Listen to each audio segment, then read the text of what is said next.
Una serie de bombas nucleares arrasan Sumeria. La nube radioactiva mata a la mayoría de los humanos de la zona y obliga a huir a los no humanos. Es la guerra de los dioses.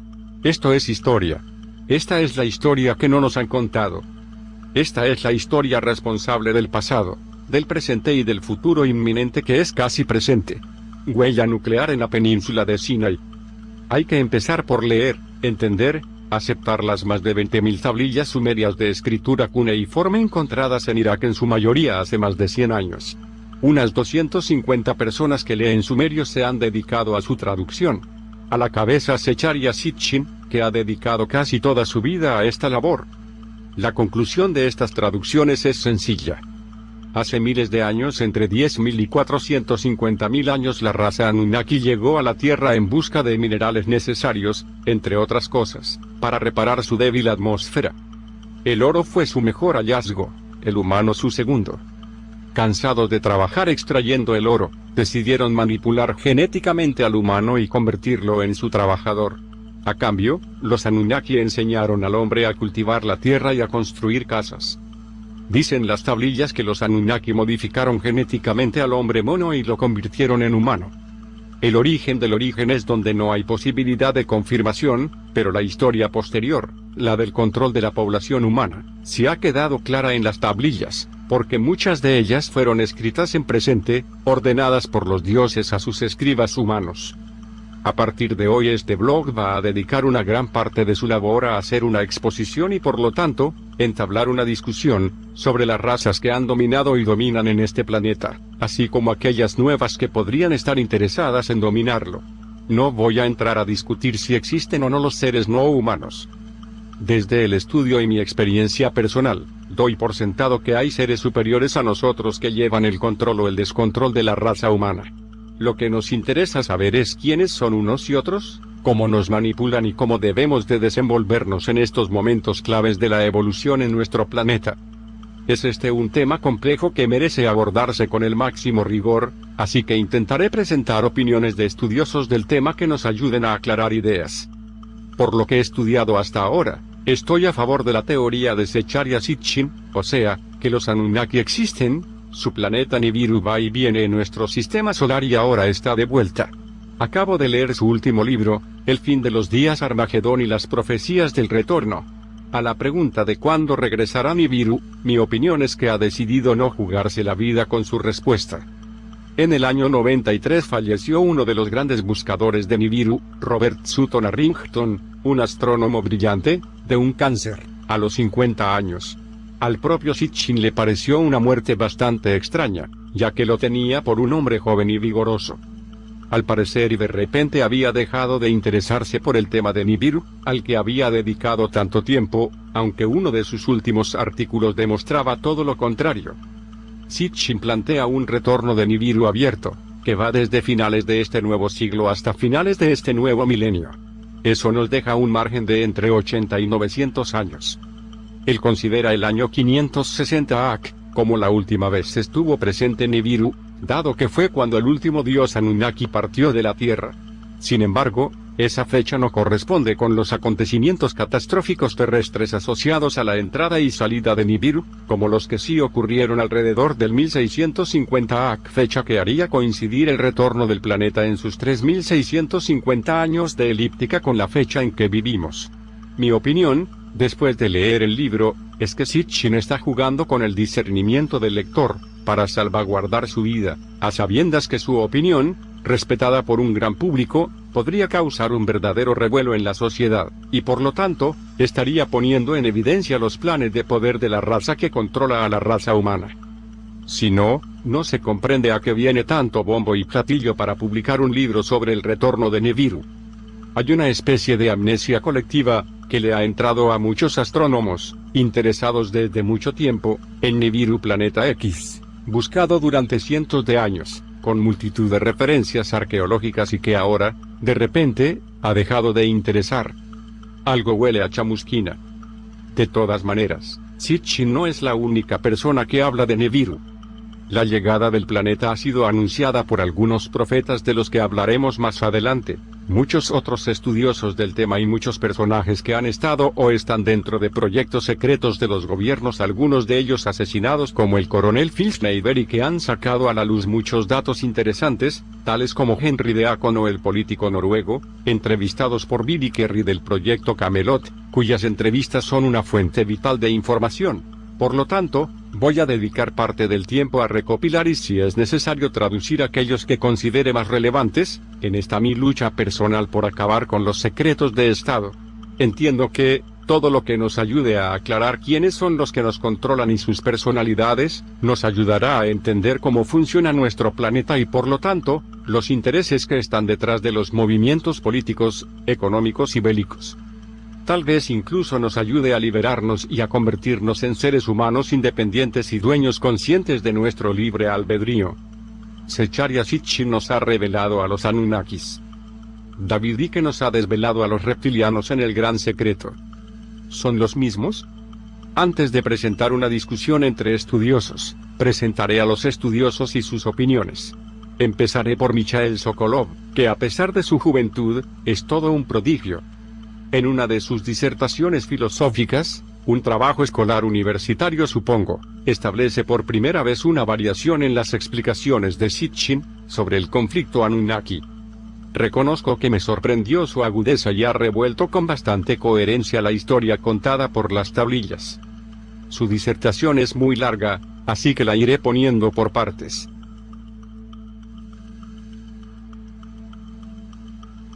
Parte 1. En mayo del 2003 escribí un informe a las personas en la web, en donde describía lo que sospecho en cuanto al poder colonial extraterrestre que en la actualidad nos tiene sometidos en la esclavitud y lo ha estado haciendo durante los últimos milenios. Este documento está todavía sin editar, y no puedo asegurar que todo lo que escribí en él sea 100% certero, pero es lo mejor que tengo por el momento.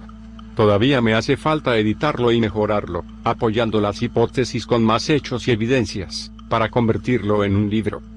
Esto es lo que tengo hasta el momento. Para comenzar, me gustaría aclararles que hace 4000 años, no habría habido necesidad de escribir todo esto, ya que si hubiéramos vivido en este tiempo nos lo habrían enseñado en las escuelas, pero 4000 años de campaña de desinformación dirigida y poderosa han pasado su factura, y me tomará algún esfuerzo poner en claro algunos elementos esenciales para usted. Las gentes antiguas no tenían dioses, en el sentido acostumbrado de esta palabra. Por ejemplo, considere el cercano Oriente Antiguo. A lo largo de los 2 milenios que preceden el nacimiento de Cristo, esta área fue dominada políticamente por 2 reinos poderosos, Asiria y Babilonia. El idioma hablado a lo largo del área era el acadio. Sin embargo, las nociones populares de esas personas sobre los dioses y la religión son erróneas. Estas nociones incorrectas simplemente provienen de un error en la traducción de una palabra acadia. El acadio de las lápidas cuneiformes habla extensivamente sobre asuntos de los Ilu. La palabra Elilu normalmente ha sido traducida erróneamente como los dioses, y esto es lo que da lugar a las nociones populares sobre la religión del cercano Oriente Antiguo. La hipótesis entera de que el cercano Oriente Antiguo tenía restos de su religión apoyándose en una falsa traducción, y esa es la interpretación de los Ilu como los dioses. Si este apoyo demuestra ser falso, como les mostraré a continuación, la hipótesis entera de la religión del cercano Oriente Antiguo se derrumba y debe desecharse. La premisa que los Ilu significa los dioses simplemente es falsa, porque esto no es lo que la palabra en acadio antiguo significa. Su significado literal en acadio es los tipos altos. Este significado literal es aceptado por los lingüistas principales, y sin embargo continúan aseverando que, aunque el significado literal de la palabra sea los tipos altos, lo que los acadios, los asirios y los babilonios realmente quisieron decir eran los dioses. ¿Por qué tal insistencia?, me pregunto. ¿En qué evidencia se basa esta demanda? Toda la evidencia apunta al hecho que el significado literal de los Ilu es los tipos altos, y que ese era, de hecho, el significado intencional. Los Ilu eran los seres claramente antropomórficos muy más altos que los humanos ordinarios. En cada pintura donde se muestran Ilu lado a lado con personas ordinarias, el Ilu es muy más alto. Tomando evidencia antigua y alguna evidencia moderna para ser discutida, he estimado la altura del Ilu como de 4.5 m o de 14 a 15 pies. ¿Pero quiénes eran estos Ilu? ¿Cómo es que existieron tales personas? Eran miembros de un rama evolutiva ahora extinta de las especies humanas, el supuesto Homo gigantus. ¿Eran producto de aberraciones genéticas? ¿Habían en antigüedad plantas que producían naturalmente potentes hormonas de crecimiento para crear tales gigantes? El problema con todas las hipótesis anteriores es que ninguna de ellas explica de qué manera influenciaron los supuestos productos de mutación o el efecto extremo de la hormona de crecimiento para que se llegase a pensar en ellos como dioses. Claramente los Ilu deben de haber tenido algunas otras características notables además de su altura, puesto que llevó a las personas a pensar en ellos como seres divinos. La respuesta nos la da otra civilización antigua que precedió a los acadios, asirios y babilónicos. Esta civilización antigua llamó a su tierra Su.Mer, la tierra de los vigilantes. Los estudiosos occidentales han decidido llamarla Sumer, por ser simplemente más fácil de escribir y pronunciar. La civilización sumeria es la civilización humana conocida más antigua en la Tierra. Floreció casi de la noche a la mañana alrededor de 3800 a.C. en Mesopotamia, la tierra entre los dos ríos Tigris y Éufrates, y desapareció en 2024 a.C. cuando fue destruida por una nube mortalmente radioactiva traída por los vientos orientales desde la península de Sinai, donde según algunos archivos antiguos, tuvo lugar una guerra nuclear. Después de transcurridos un par de siglos, necesarios para que disminuyeran los niveles de radiación, Sumer fue seguida por Babilonia, cuyo poder fue desafiado, entonces, por Asiria. Akkad era la extensión norteña de Sumer, y se desarrolló totalmente poco antes la caída de Sumer. La cultura y el idioma evolucionaron a partir de Sumer, y los ilu-acadios, babilónicos, y asirios también provienen de Sumer. Sin embargo, los sumerios eran más específicamente descriptivos al referirse a ellos. Ellos los llamaron Anunnaki, que en el idioma sumerio significa aquellos que vinieron del cielo a la tierra. Esto nos da una respuesta clara acerca de quiénes eran estos los tipos altos. No eran alguna casualidad de la naturaleza causada por mutaciones genéticas humanas o de poderosas hormonas de crecimiento, sino que visitantes del espacio exterior.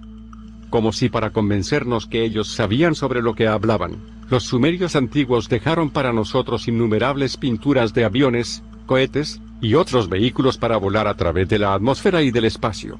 Las pinturas van acompañadas por descripciones técnicas detalladas de su funcionamiento, así como información astronómica detallada correcta sobre el sistema solar, y todos los 9 planetas conocidos a nosotros hoy en día, el más lejano, que es totalmente invisible sin los poderosos telescopios, asteroides, cometas, y estrellas distantes, incluyendo muchos que no son visibles desde Sumer. El conocimiento astronómico pasado a nosotros por los sumerios incluye la descripción del 10º planeta del sistema solar, que era el planeta hogar de los Anunnaki. Dado la exactitud del conocimiento sumerio sobre los 9 planetas, asteroides, cometas, y estrellas distantes que nosotros conocemos, no hay razón para creer que estaban equivocados acerca del 10º planeta del sistema solar. Los relatos sumerios de los Anunnaki no dejan duda alguna que estos seres estaban tecnológicamente muy avanzados. Poseían equipo eléctrico y electrónico, incluso tubos electrónicos al vacío, semiconductores, y láser.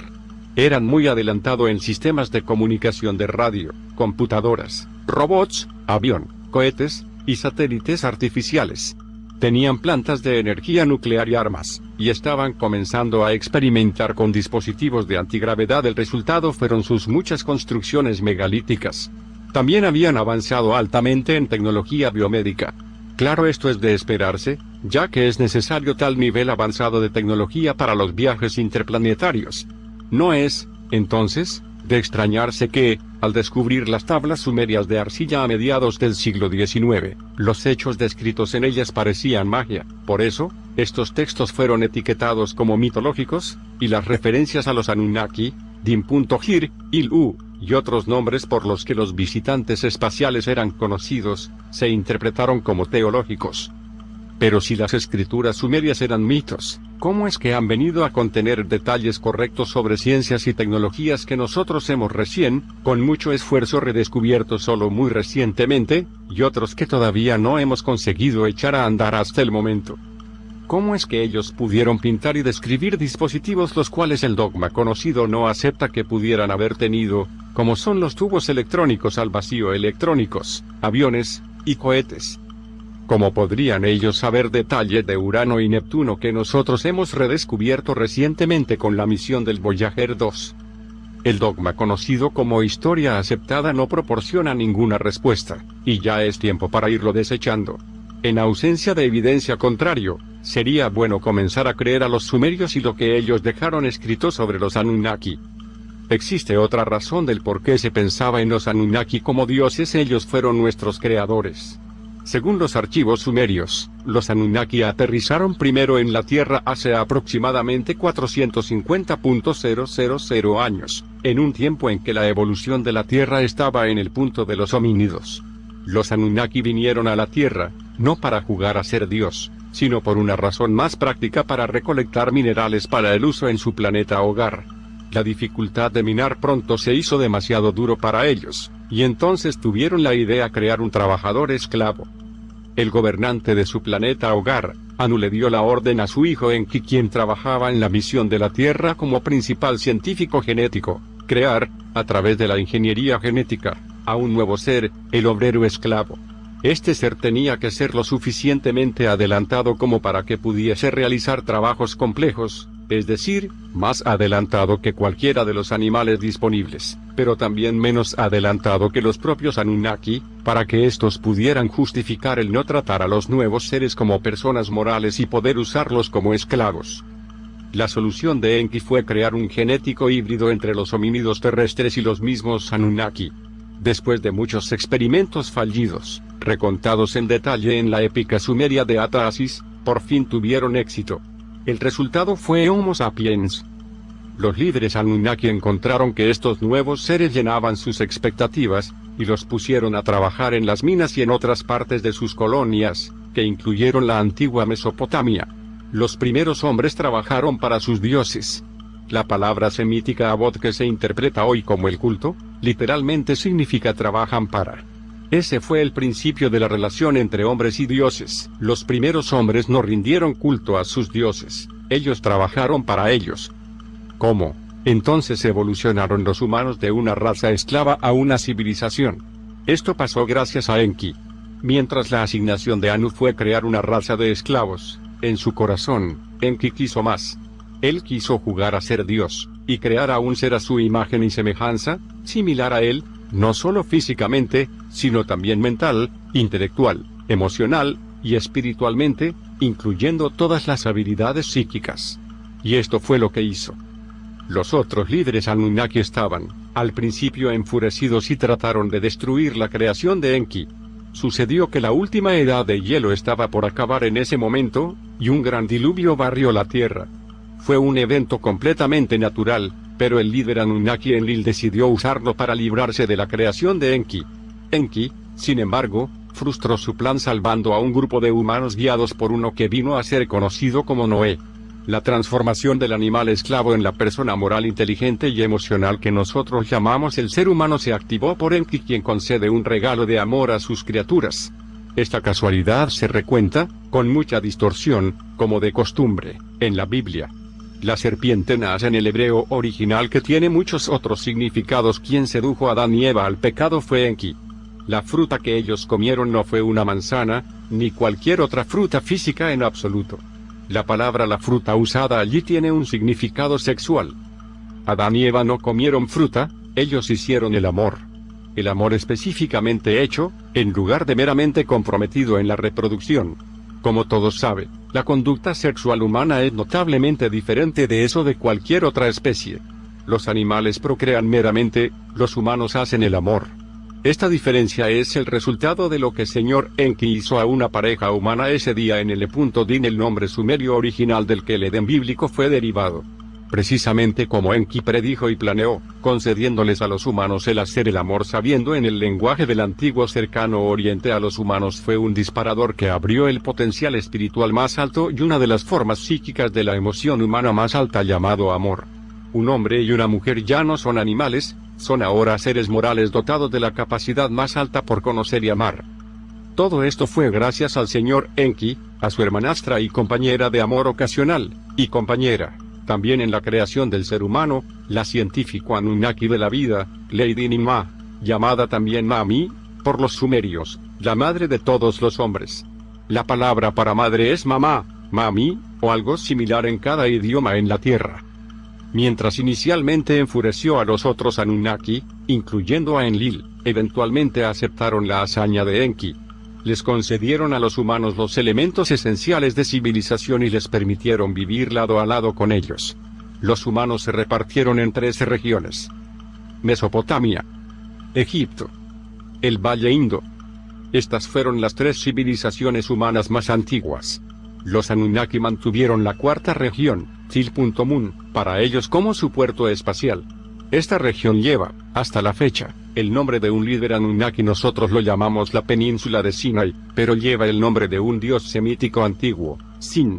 Sin reinó sobre la región en semijubilación mientras su hijo Samas o Semes, proviniendo de las palabras de Acadio Semies significando cohete y fuego, respectivamente, vistió su uniforme de águila y un objeto como reloj con alas en cada muñeca imagen izquierda, comandando los funcionamientos diarios del puerto espacial. Esto era lo que nuestros antepasados conocieron como sus dioses. Ellos no eran dioses en el sentido religioso, y no existía religión como a tal. Los dioses no eran una cuestión de creencia, las personas vivieron lado a lado con ellos en ciudades construidas por los obreros humanos bajo la dirección de arquitectos e ingenieros Anunnaki.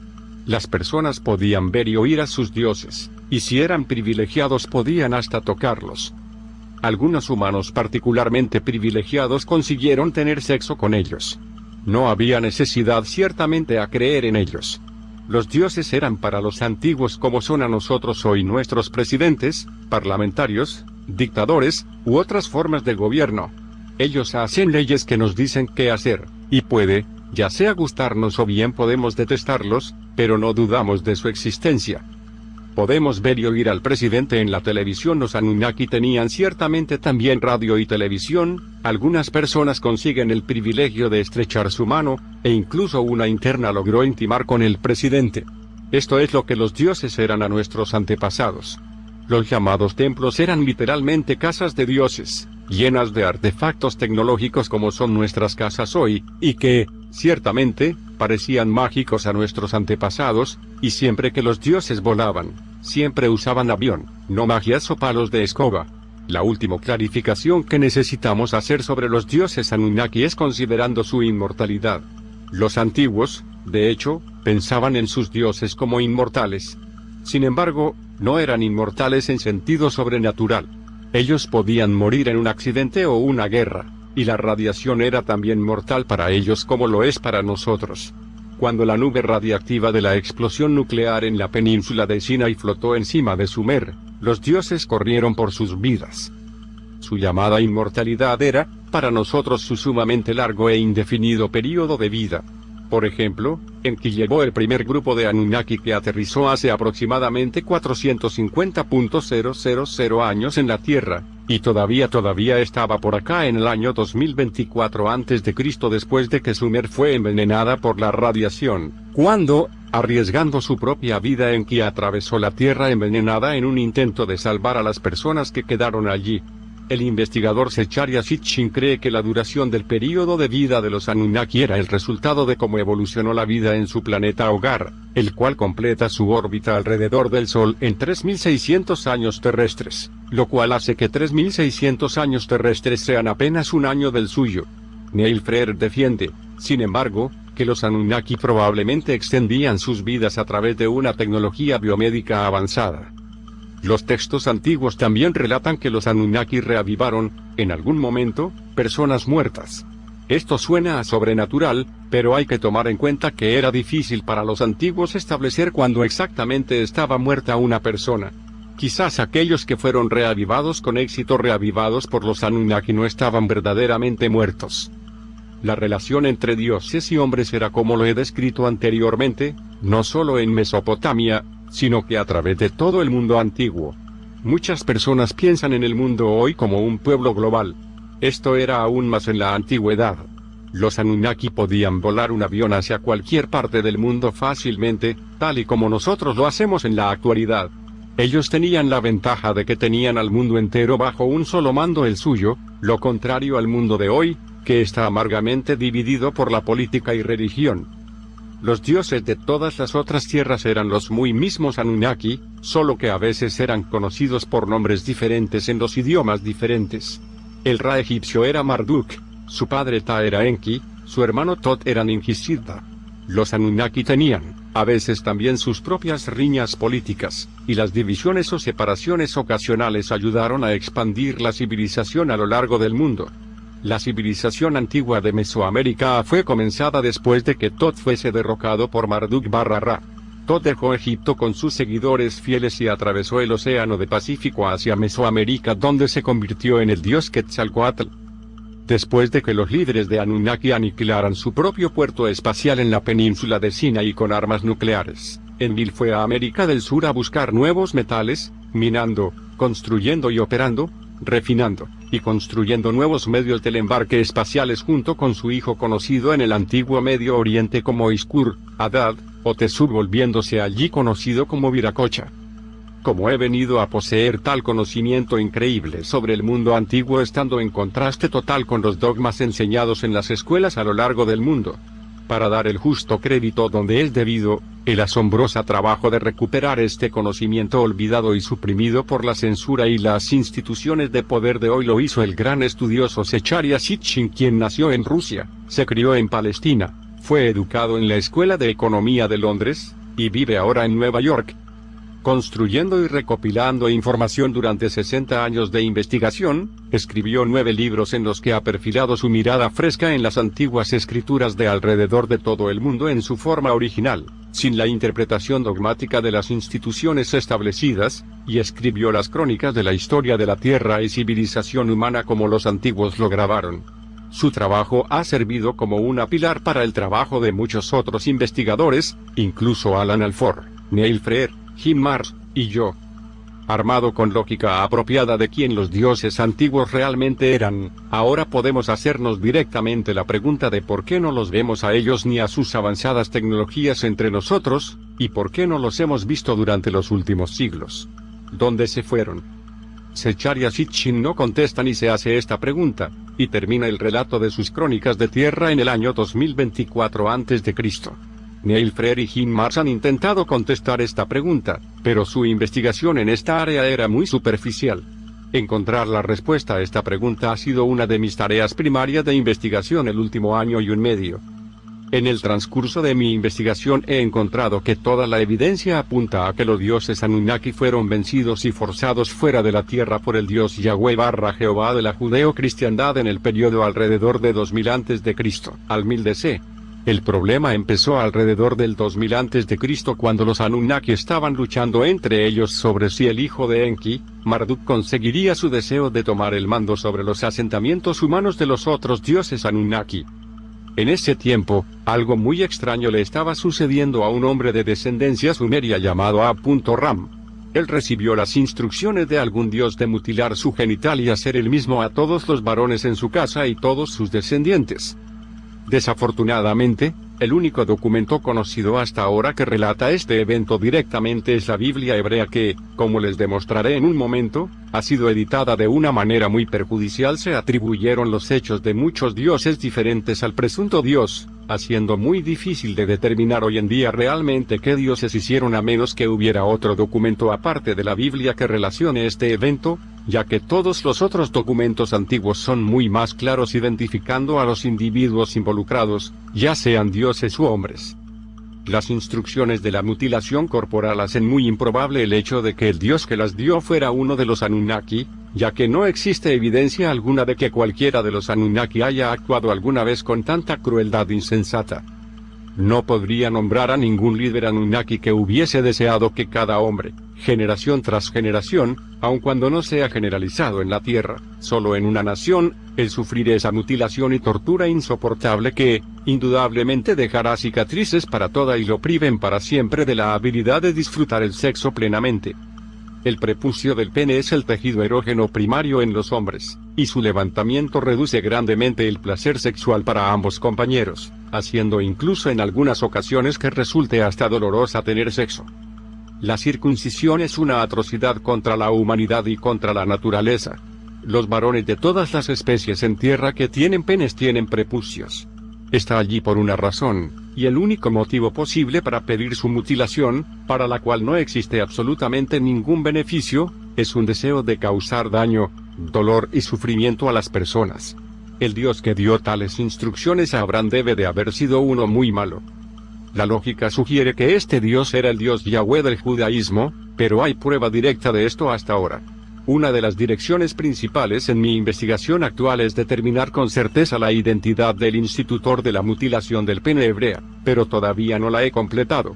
En cualquier caso, la primera aparición de Yahweh en la tierra de la que tengo certeza es en el tiempo del Éxodo y la creación del Estado de Israel en 1433 a.C. Fue para entonces que la historia de humanidad fue reescrita creando la versión falsificada de ella, y lamentablemente continúa enseñándose hasta el presente día. Esta versión falsificada de la de historia es el libro del Génesis, y la Biblia en general.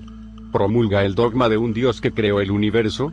Después, el hombre fue creado intencionalmente, lo creó imperfecto puesto que requiere corrección quirúrgica de cada individuo, y luego después juzgó a la mayoría de sus criaturas como inferiores y los puso en subordinación a sus personas escogidas, la raza maestra judía. Los primeros 5 libros de la Biblia, incluso Génesis, estaban compuestos por Moisés bajo la dirección de Yahweh. En su mayor parte consiste de versiones revisadas y distorsionadas de documentos históricos sumerios mucho más exactos y detallados. La historia bíblica de la creación de la tierra y los cielos es una versión revisada y distorsionada del texto sumerio que describe la formación del sistema solar tal y como era enseñada a los sumerios por los Anunnaki. La historia de la creación de Adán y Eva es una versión revisada y distorsionada a la versión detallada y técnicamente exacta de cómo y por qué los Anunnaki crearon a la humanidad a través de la ingeniería genética. En ambos, la creación de la Tierra y del sistema solar, y en la creación, mucho más tarde, de la humanidad, el Dios judeo-cristiano es culpable de plagio, está tomando créditos por algo que él no hizo. Él no creó el universo, eso fue hace alrededor de unos 15.000 millones de años, mucho antes de él. El Sol y los planetas del sistema solar se condensaron de una nube de gas y polvo por procesos naturales hace 4.6 mil millones de años, y Dios no tuvo nada que ver en ello. Los primeros humanos fueron creados por Lorenki y Lady Ninti del 10º planeta del sistema solar, y no por Yahweh. La primera aparición del Dios judeo-cristiano en la fase fue cuando él vino a la tierra en 1433 a.C. para establecer una nación que le rendiría culto. El significado de la palabra original es trabajar para él, o quizás 600 años antes, cuando instituyó la bárbara práctica de mutilación genital masculina. Pero, respecto a la creación de humanidad, Yahweh hizo más que solo tomar el crédito para él. En su versión falsificada de la historia que se le ha enseñado a las personas los pasados 3.000 años y medio, ha reducido al Señor Enki, nuestro verdadero creador y benefactor más grande que ha existido, a un diablo. Enki aparece en la Biblia como el Naas, la serpiente, quien sedujo a Adán y Eva a pecar. Con esto, no solo ha denigrando a nuestro creador y bienhechor, sino que ha etiquetado el pecado aplicándolo al acto de expresar la emoción humana más alta, que es el amor. Esa misma emoción que nos ha hecho humanos, es un indicador del verdadero propósito del Dios Yahweh judeo-cristiano, la represión y destrucción de humanidad. Entonces, ¿quién era Yahweh realmente? Era un dios en el mismo sentido en que los Anunnaki son dioses. Él era un gobernante, un cabecilla de estado. La diferencia principal es qué tipo de gobernante era. Si uno deja todas sus descripciones de lado, como el creador y el dios benévolo del universo, y lo ve como lo que realmente era un prototipo de Hitler con su raza superior. Para crear su propia nación para gobernar, necesitó un lugar para ser poblado por él y por gentes.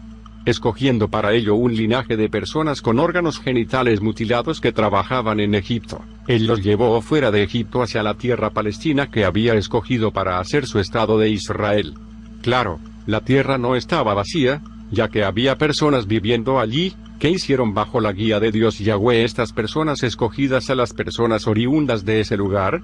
Lo mismo que hicieron de nuevo en el 20 siglo, cambiarlos de sitio, a puntapiés fuera de sus casas, tomar algunos como los esclavos y matar al resto.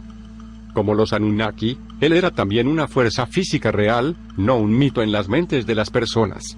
Algunos pensadores se preguntan cómo es que pudieron los judíos escapar tan fácilmente de las tropas del faraón y derrotar a todas las personas originarias de Canaán, quienes pusieron resistencia contra la invasión, a pesar de que los judíos nunca fueron guerreros particularmente buenos. Camino a su tierra prometida, ellos saquearon bárbaramente la gran ciudad de Jericó.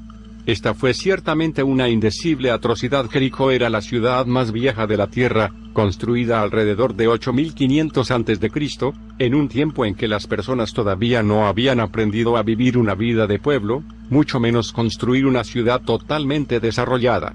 Jericó fue construida obviamente por los Anunnaki, no por humanos, aunque en esos días, los humanos ya vivían lado a lado con los Anunnaki, y algunos vivían en Jericó. Como la ciudad más vieja en la Tierra y una importante fortaleza Anunnaki, era una fuente de valores culturales por miles de años. Los judíos la destruyeron. Esto fue una atrocidad, pero la pregunta más grande es, ¿cómo pudieron hacerlo? Jericó era un fuerte Anunnaki importante y ciertamente muy bien protegido.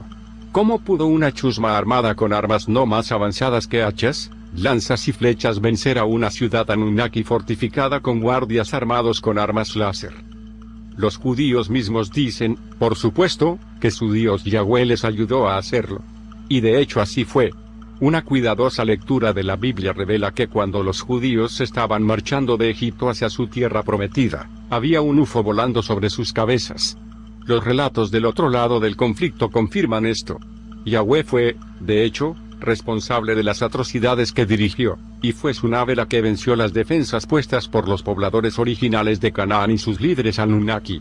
Eso es como el Dios judeo-cristiano forzó a los Anunnaki y sus fieles seguidores humanos fuera de Palestina, en un reguero sangriento. Sin embargo, controlar a Israel solamente, no fue suficiente para Yahweh. Él quiso tomar el mando de la tierra entera de los Anunnaki, los creadores y protectores de la humanidad, para pisotear a la indefensa humanidad hacia la esclavitud y declive. 1 milenio y medio antes del nacimiento de Cristo, se lucharon largas y amargas guerras en Israel, encabezadas por Yahweh y los líderes Anunnaki del resto del antiguo Medio Oriente: Marduk de Babilonia, Asur de Asiria, y Sin de Arran. Los siglos de amarga guerra desgastaron y cansaron al antiguo Medio Oriente, y los Anunnaki perdieron la partida. Los griegos consiguieron ver a los Anunnaki, quienes también eran sus dioses, cara a cara, solamente en su más temprana edad homérica. Para el tiempo de los grandes filósofos griegos ya los Anunnaki se habían ido del escenario político del antiguo Medio Oriente, y los griegos retuvieron solo memorias distorsionadas y descoloridas de sus dioses. Forzados por Yahweh fuera del antiguo Medio Oriente, ¿hacia dónde se fueron, entonces, los Anunnaki? Se establecieron en Europa. Se volvieron los dioses de los antiguos europeos, quienes no eran bárbaros, como popularmente se ha creído, sino que fueron guiados por los Anunnaki para establecer una alta civilización. Pero Yahweh codició también Europa, y lo consiguió, haciendo fluir ríos de sangre humana, tal como era su costumbre. De cómo, exactamente, hizo esto, es un área de mi investigación actual que todavía está inconclusa. Roma fue un plan hábilmente creado. Al principio parece que existió otra cultura bajo el amparo de los Anunnaki, los dioses romanos que fueron copiados de los griegos, y los últimos eran Anunnakis. Sin embargo, existe una duda. Mientras que la cabeza del panteón romano generalmente se piensa que fue Júpiter, un paralelo del Zeus griego, quien he determinado que viene a ser la misma persona de Itite-Baal y el Samás semítico, el comandante de funcionamientos espaciales de los Anunnaki. La cabeza del panteón romano también era conocido como Júpiter. He encontrado que la sugerencia que nos da Sitchin es muy creíble, de que Júpiter es un juego de palabras significando Jehová, el nombre en latín para Yahweh. Si la cabeza del supuestamente panteón pagano, es decir, de guía Anunnaki romano, era realmente Yahweh disfrazado, muchos misterios se vuelven menos misteriosos. El papel histórico de Roma se pone más claro, transformando al judaísmo en cristianismo, extendiendo así el poder de Yahweh desde Palestina hasta Europa. Así pues, ¿quién era, entonces, Jesús el Cristo? Esta es ciertamente una pregunta muy difícil de contestar. Sin embargo, existen algunas pistas. Un documento filtrado del Estado del gobierno americano afirma que un extraterrestre que fue recuperado vivo de un OVNI chocado en 1949, 2 años después de los choques de Roswell, en el cual se recuperaron solo cuerpos de extraterrestres, les dijo a sus interrogantes militares que hace 2000 años sus antepasados plantaron una criatura humana en la Tierra para ayudar a los habitantes de Tierra a desarrollar una civilización. Esta información solo era vaga y no se obtuvo la identidad exacta o información de trasfondo sobre este Homo sapiens. Indudablemente, si esta información fuese liberada al público, causaría pánico mundial. Probablemente nunca sabremos si esta información es auténtica o no, y la verdad sobre Cristo será difícil de excavar. Sin embargo, mientras la verdadera identidad y visión de Cristo son un interrogante difícil, el asunto está mucho más claro con respecto a la Iglesia cristiana. Esta era claramente un instrumento de la tiranía de Yahweh, extendida por toda Europa, y fue la razón por la cual los últimos Anunnaki fueron forzados fuera de la Tierra, y por lo que el gran conocimiento científico y tecnológico que nos legaron fue eliminado, razón por la cual Europa y el mundo fueron arrojados a la Edad Oscura durante casi 2 milenios. La Iglesia sostiene la versión falsificada de la historia mundial, conocida como la Biblia hebrea, y la renombró el Antiguo Testamento. La verdadera historia, así como todas las otras ciencias, fueron suprimidas de la manera más atroz, quemando la biblioteca de Alejandría y torturando y matando a todos sus estudiosos. Y, de nuevo, había algo real, y no meramente una fuerza imaginaria, detrás de todos estos eventos. Como pudo San Pablo, él solo, someter a casi toda Europa y al mundo civilizado de ese entonces, a esta dogmática religión. Como pudo un solo e insignificante grupo de personas, como lo eran los primeros cristianos, llegar a darle a la Iglesia tanto poder en la Edad Media. Solamente veo una explicación, que fue Yahweh quien tomó el mundo. Esta hipótesis se apoya en una sangrienta evidencia. En cada lugar en donde estaba teniendo lugar la conversión a la cristiandad, se podía ver todo siempre de esta misma manera: un ejército de fanáticos cristianos matando gente en masa, incendiando ciudades y pueblos, siendo siempre el mismo adversario: los paganos, es decir, los seguidores fieles de los Anunnaki. Ahora sabemos que los dioses paganos no eran mitos, sino que visitantes de carne y hueso de otro planeta, quienes crearon a la humanidad. Y si bien a veces molestaban seriamente, generalmente eran nuestros bienhechores. Se pone claro, entonces, que los blancos reales de la celosa destrucción cristiana no eran los creyentes en los dioses paganos. Seguidores sería la palabra correcta, ya que no se puede hablar seriamente sobre creer o no creer en la existencia de alguien a quien se le puede dar un apretón de manos, sino que los propios dioses. También está claro que una chusma de fanáticos armados con arcos, flechas y lanzas, no podrían haber representado una seria amenaza para viajeros espaciales que poseían cohetes, rayos láser, y maquinaria pesada. Por consiguiente, de nuevo se vuelve creíble que la Iglesia cristiana fue ayudada por el Dios judeo-cristiano en sus despreciables actos. Esto vierte mucha luz acerca de quién debió ser este Dios. El veredicto está claro: Dios es el más grande delincuente que este planeta ha visto alguna vez. Una gran fuerza cósmica apoyada en la destrucción y decaimiento que propone un grave peligro a la humanidad. Y lo que es el más ominoso es que en estos momentos lleva la delantera, y el mundo entero está ahora sumergido bajo su oscura nube. Tenemos la respuesta a la pregunta de Mencken acerca de lo que pasó con los grandes dioses antiguos.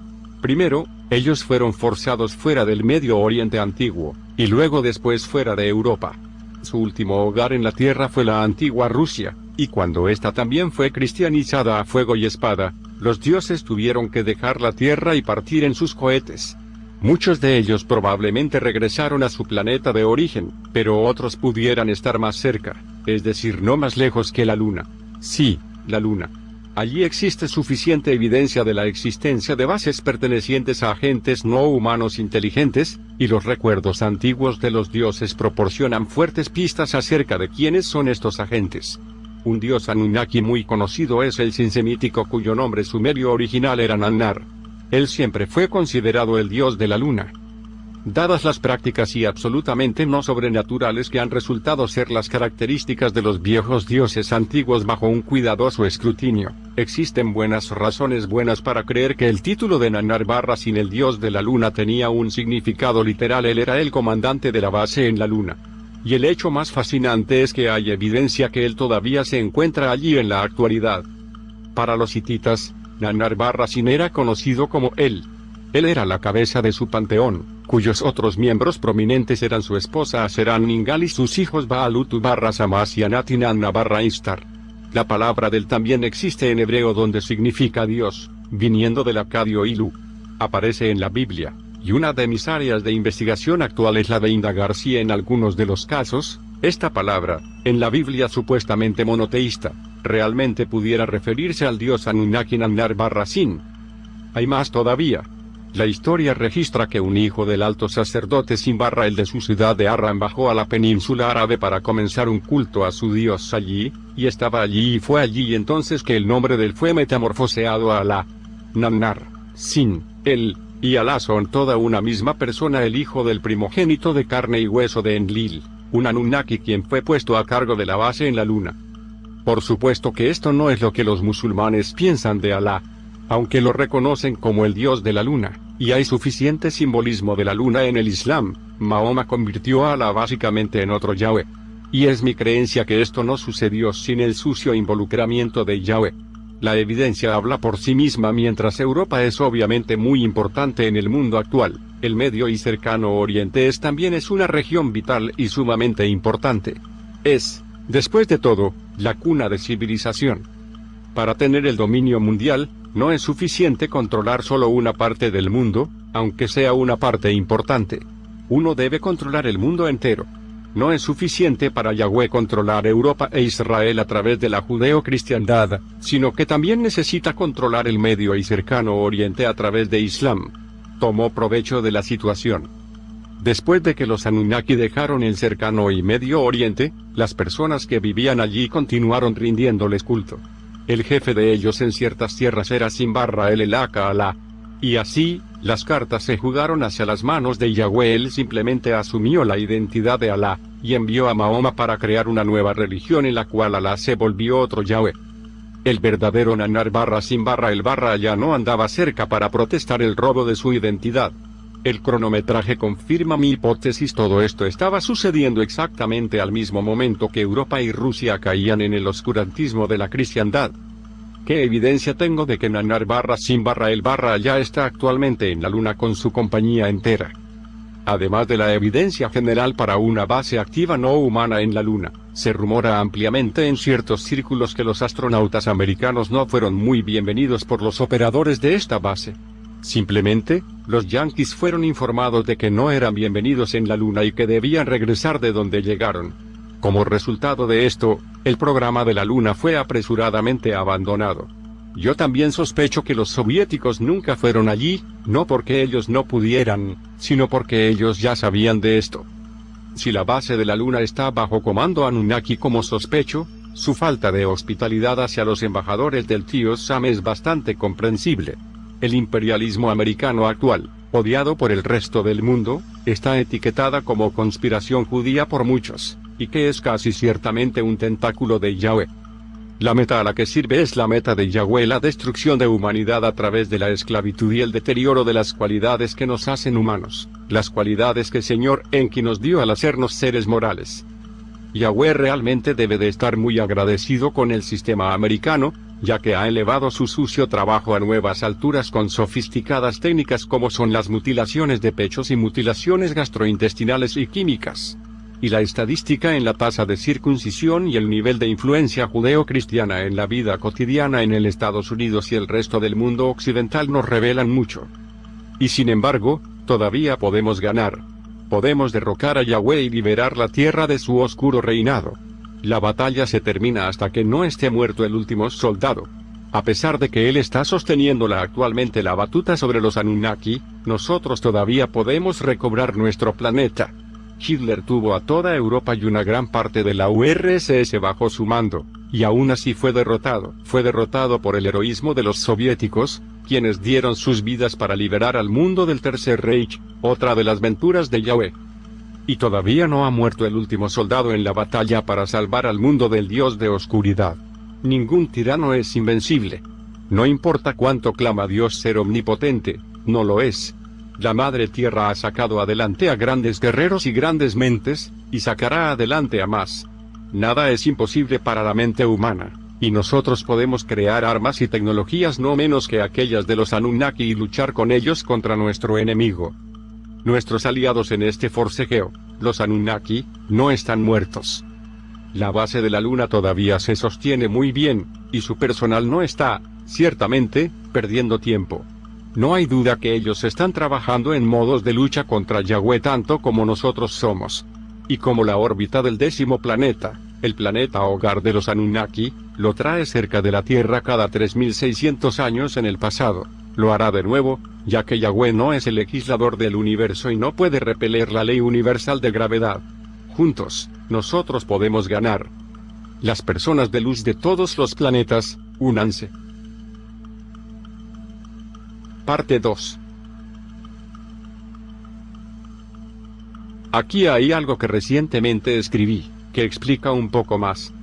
En el otoño de 2001 había terminado mi estudio del material antiguo presentado por Sitchin, y me encontré personalmente a Zecharia Sitchin, Neil Freer, Robert Bauval, y otras figuras muy conocidas en este campo en una conferencia de conexiones cósmicas en Sedona, AS, en noviembre de 2001. Fue entonces que cambié mi mecánica de estudiar únicamente el material antiguo, para unirlo con el presente y de cómo nosotros podríamos librar la Tierra de los parásitos y encaminarlo por el sendero correcto en paz y amistad con nuestros hermanos y hermanas de otros planetas. El primer problema era llenar el hueco entre donde Sitchin acaba su historia de los Anunnaki 2024 a.C. y el presente. Este es un hueco de 4000 años. Yo necesité deducir exactamente cuándo, cómo y por qué los Anunnaki dejaron la Tierra, y cómo se realizó la transición de la Tierra de un gobierno público Anunnaki al presente gobierno encubierto, que es el gobierno en la sombra. Yo ponderé sobre esta pregunta durante algunos meses y en mayo del año 2002 alcancé mi teoría actual. Mi teoría presente, algo de ella está perfilada en el documento de la 1 parte, es que en algún tiempo remoto, nuestro sistema solar era una olla fundida para gentes de diferentes estrellas. Los Anunnaki, quienes vinieron acá desde el 10 planeta del sistema solar, son producto de esa comunidad, y el legado fue continuado cuando nos crearon a nosotros a través de ingeniería genética. También existía una civilización antigua en Marte y posiblemente también en Venus, aunque todavía sé muy poco sobre esto. La Luna es el cuerpo más antiguo en el sistema solar. Algunas de sus piedras fueron fechadas en 5.3 mil millones de años, considerando que se cree muy fuertemente que tengan realmente incluso unos 4.6 mil millones de años, y que es, de hecho, realmente un planeta propio. Puedo darles detalles astronómicos más técnicos si usted quiere. Pero entonces, esta feliz comunidad fue invadida por un poder colonial galáctico que buscaba esclavizar completamente este círculo de cuerpos, el Mulmul, nuestro sistema solar como se le llama en los textos antiguos. Este poder colonial, como lo he explicado en el documento que les he señalado, es el Dios judeo-cristiano. Como lo digo en este documento, es así como fue pisoteado todo el conocimiento antiguo y la civilización avanzada en la Tierra, y el mundo fue empujado hacia el oscurantismo hasta el Renacimiento. Aquí tengo que reconocer la contribución de Robert Bauval, a quien conocí en noviembre del 2001 en la conferencia de conexiones cósmicas. Como esto está alargándose mucho, tendré que explicar lo que es en algún otro tiempo, pero su trabajo me ayudó a deducir un secreto muy importante. Como resulta, todas las grandes figuras medievales como Isaac Newton, quien nos ayudó a traernos el mundo donde la ciencia había reemplazado grandemente a la religión, tenía fuertes conexiones con la mitología esotérica egipcia, y fue esto último lo que los inspiró a proponer a la ciencia a atreverse a ir contra la Iglesia.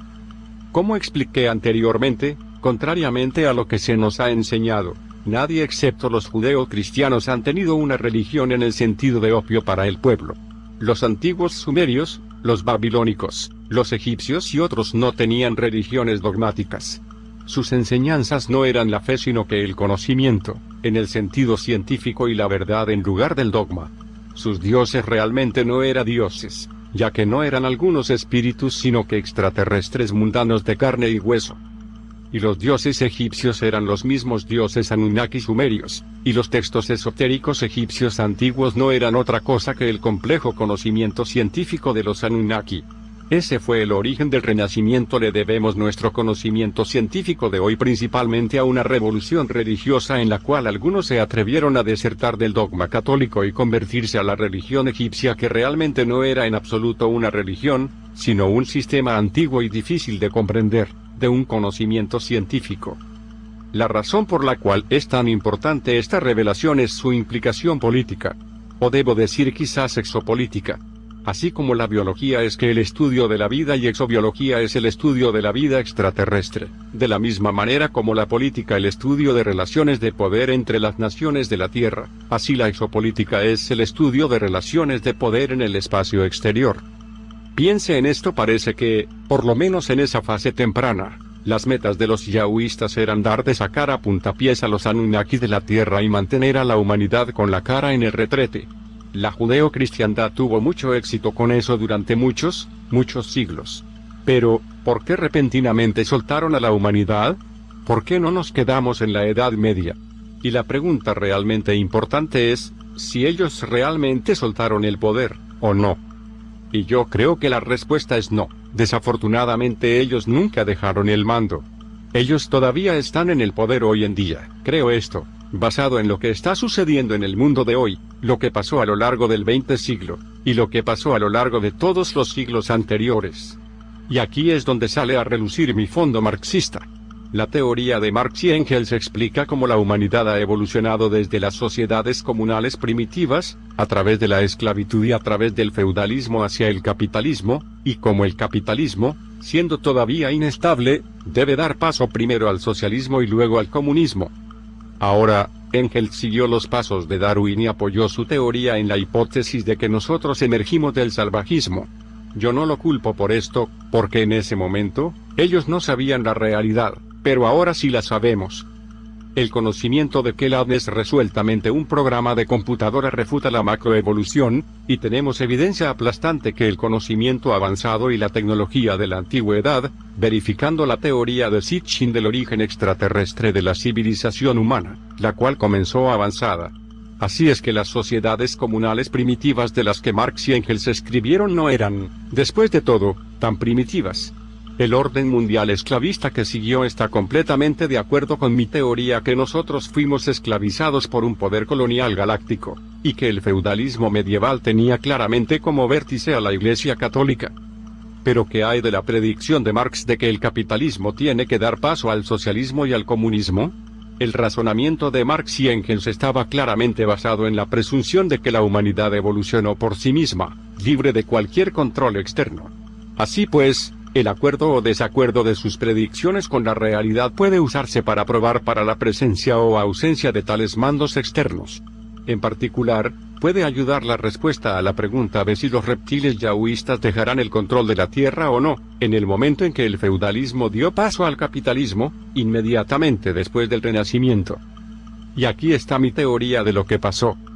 Cuando los pensadores europeos del Renacimiento redescubrieron las enseñanzas egipcias antiguas, ellos se asociaron principalmente con la diosa egipcia Isis. Sitchin ha demostrado, y estoy de acuerdo con su análisis, que Isis era la tataranieta del líder Anunnaki Enki. Enki lideró una facción separada de los Anunnaki que, creo, era parcialmente de Sirio, ya que la madre de Enki era, al parecer, originaria de Sirio, la estrella más luminosa vista desde la Tierra. En la división de la Tierra entre las diferentes facciones Anunnaki, Egipto antiguo perteneció siempre a los enkitas.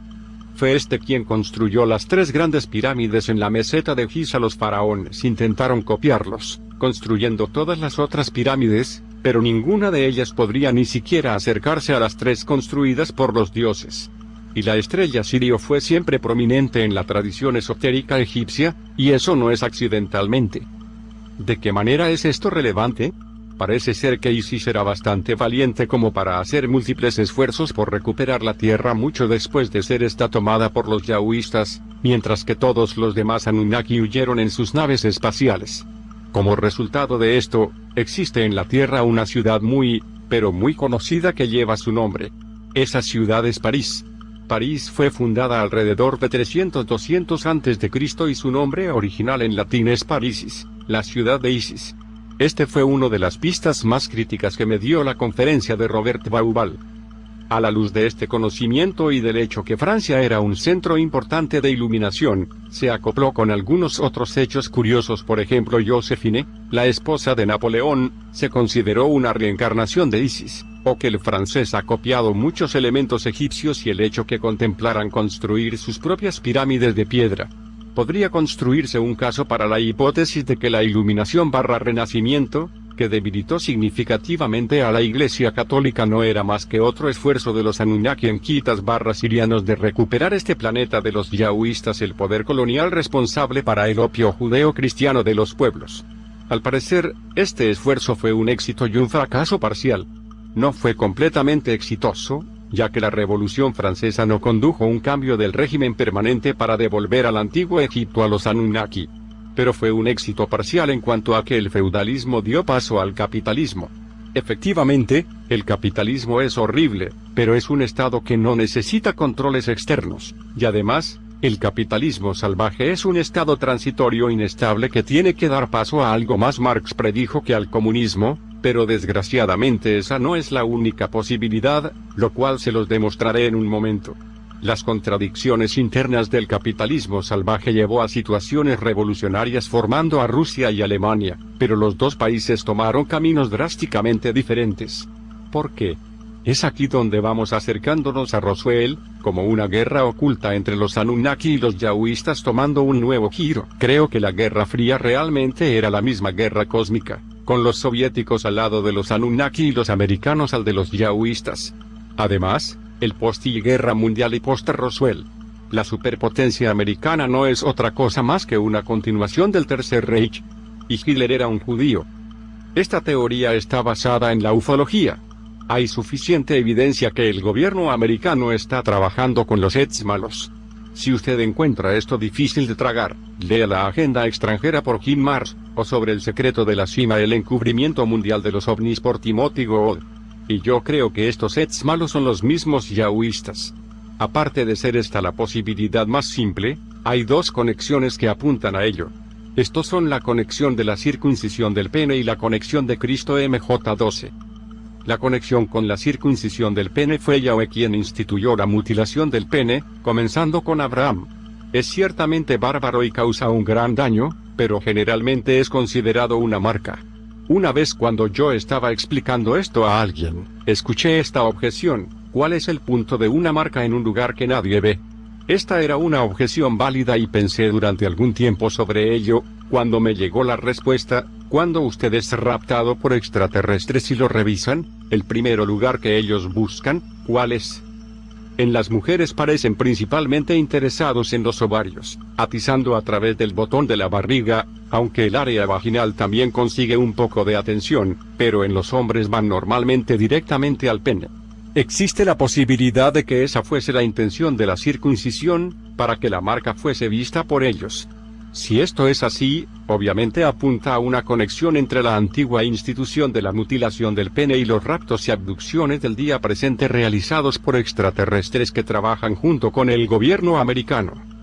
La conexión Cristo MJ12. Primero, si usted no sabe lo que el MJ12 es, necesitará primero leer los libros que he indicado anteriormente para entender esto. Pero básicamente, el MJ12 es un mismo grupo de alta clasificación jerárquica que controla las relaciones Estados Unidos-ET. El arma detonante aquí es que un documento gubernamental infiltrado se refiere a los extraterrestres plantando hace aproximadamente 2000 años en la Tierra una figura que obviamente implica a Cristo. ¿Pero cuáles extraterrestres? Ese documento está hablando ciertamente sobre aquellos con quienes el gobierno está trabajando.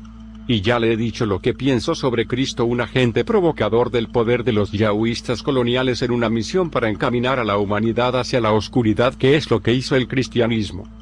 Hay muchas otras pistas que indican que tanto Yahweh, como Cristo, la judeo-cristiandad, la Iglesia Católica medieval, el presente gobierno americano, y los extraterrestres que están trabajando con el Área 51 son todos lo mismo.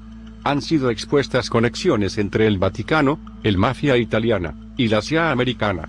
El dogma judeo-cristiano prevalece más prevaleciente en este país que en cualquier otra parte del mundo.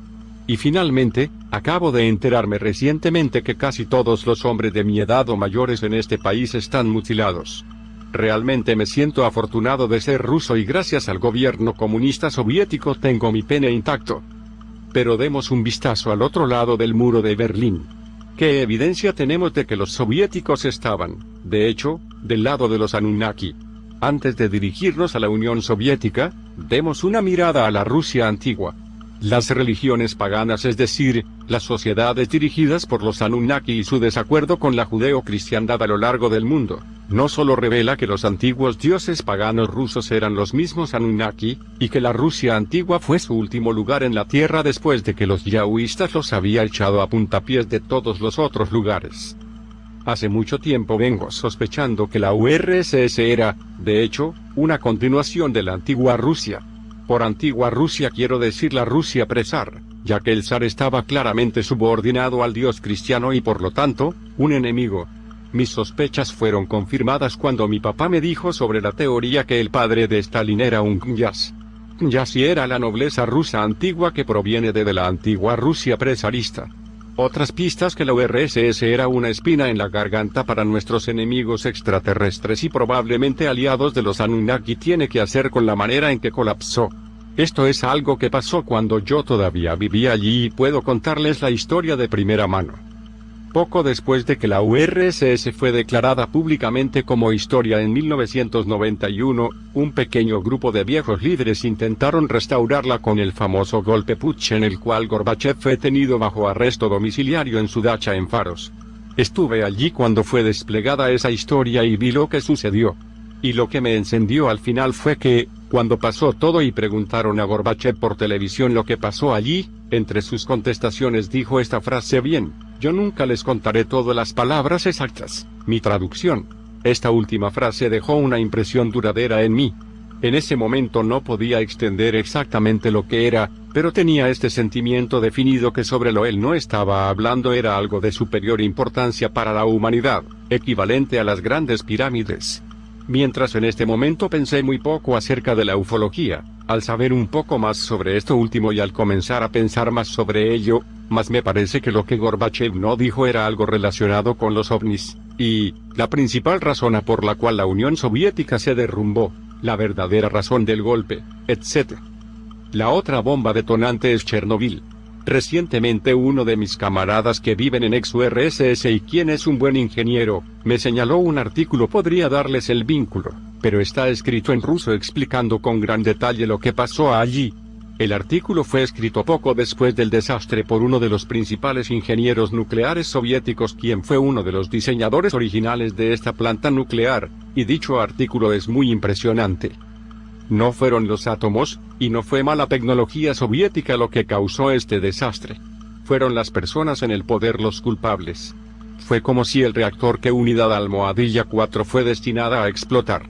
Todas las acciones del personal fueron, al parecer, intencionalmente apuntadas a causar el desastre. Si el personal hubiera hecho algo diferente, no habría habido ningún desastre. Es un artículo muy largo y contiene una lista de toneladas de cosas espeluznantes que sucedieron allí, pero aquí les doy una sola para que ustedes sopesen estas acciones. El reactor tiene un sistema llamado SAOR. Simboliza el sistema de emergencia para refrescar el reactor Varichnov o la Sdenilla reactora.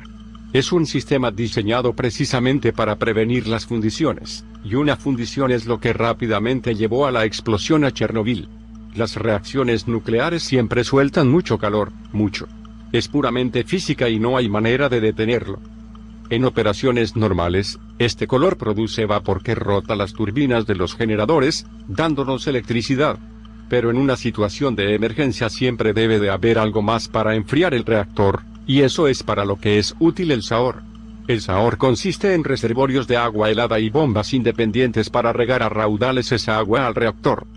la unidad almohadilla 4 del reactor de la planta nuclear de Chernobyl explotara cuando el personal realizó un arriesgado en él. De hecho, el experimento era tan suicidamente arriesgado que es un enigma cómo alguien pudiera diseñar tal experimento y por qué ninguna de las varias agencias puso alarma sino que en cambio silenciosamente lo aprobaron. El experimento fue como que alguien saltara desde un avión sin paracaídas solo para probar si podía sobrevivir a la caída o no. Básicamente ellos deliberadamente pusieron el reactor en un modo de operación desfavorable para probar la seguridad de la planta nuclear. Es como probar la seguridad contra electrocución tocando en vivo un alambre de 10 kV y viendo si te mata o no. Pero creo que con esto, estoy divagando. Así que entienda esto antes del experimento. Ellos cerraron la válvula del sistema de Saur para prevenir la posibilidad de que alguien evitara esto. Pusieron cadenas y candados. No estoy inventándome esto, un hecho bien documentado. Ellos más tarde, abiertamente han confesado esto, y creo que los equipos de rescate después del desastre vieron la válvula en ese estado. Ahora, ¿qué se hace con esto? Actualmente, el diseño del reactor no era tan malo después de todo, y existían otros mecanismos de defensa. Pero todos fueron deliberadamente derrotados de una manera similar. Así es que simplemente, si hubieran hecho tan solo una sola cosa diferente, no habría habido ningún desastre. Después de terminar con esta lectura, solo podía pensar que aquellos quienes básica y deliberadamente explotaron el reactor actuaron bajo alguna clase de hipnosis. Mientras este es un hecho completamente diferente, sé algo real sobre la parapsicología, y puedo testificar personalmente que SC-161 funciona. He visto a personas hacerlo y yo lo he hecho alguna vez. Entonces, hace algunos meses leí que alguien vio un UFO la noche fatal, sobrevolando la planta nuclear. Ciertamente, el desastre de Chernobyl jugó un papel importante en el derrumbamiento de la Unión Soviética, y la manera en que sucedió, definitivamente indica que alguna entidad sumamente poderosa quiso derrumbar a la URSS. Pero lo que me hizo erizar mis cabellos fue eso que mencionó el autor del artículo.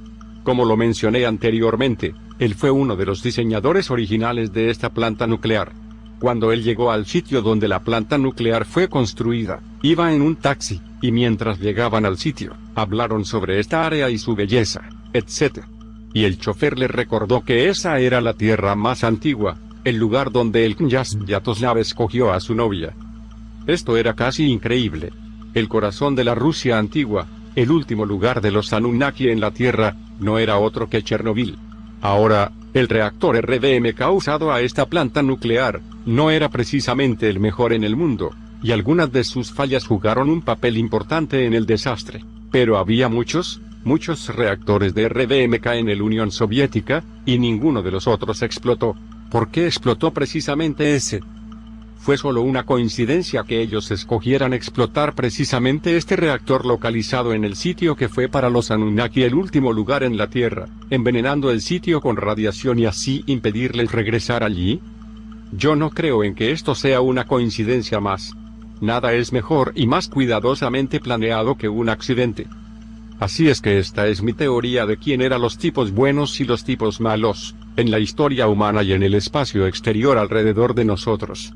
Los tipos malos todavía están al mando, pero ha habido varios esfuerzos llevados a cabo por los tipos buenos para derrotarlos y devolver la Tierra y el sistema solar libre y pacíficamente, y la URSS que fue el último esfuerzo. Y quiero luchar por nuestro planeta y nuestra raza humana. No me dejaré llevar al matadero sin una lucha. Soy un ingeniero y creo que nosotros somos capaces de crear la tecnología suficiente para derrotar al Imperio Oscuro. Además, tenemos, ciertamente, amigos y aliados en otros planetas junto con quienes podríamos luchar. La razón por la cual he invertido tanto esfuerzo en recrear retrato de historia y determinar quién es quién, es para saber a quiénes poder contactar con propósito de alianzas y contra quién luchar. Para saber dónde tienen sus bases los enemigos, las cuales debemos de atacar, y dónde es que están ubicados los tipos buenos donde pedir ayuda. Estoy trabajando en los medios de comunicación, con los Anunnaki y otros aliados potenciales. Aquí encontrarán un poco más material que escribí hace algunos meses en anteriores correos electrónicos. Compruebe la sección de David Icke. El pedazo más chocante de verdad es de Reptilian Connection. Sello cilíndrico sumerio de Sitchin, Z. 1995, Encuentros Divinos, página 13. Tot, Enki y Nimma con los primeros Anunnaki / Homo erectus híbridos.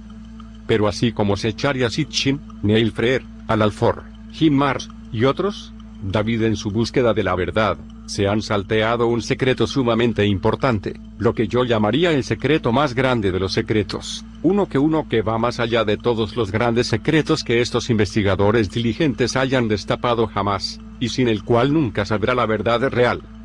No existe una, sino dos diferentes fuerzas extraterrestres que han controlado este planeta y nuestra existencia en él. La primera fue la Anunnaki, aquellos que del cielo a la tierra bajaron en la Sumeria.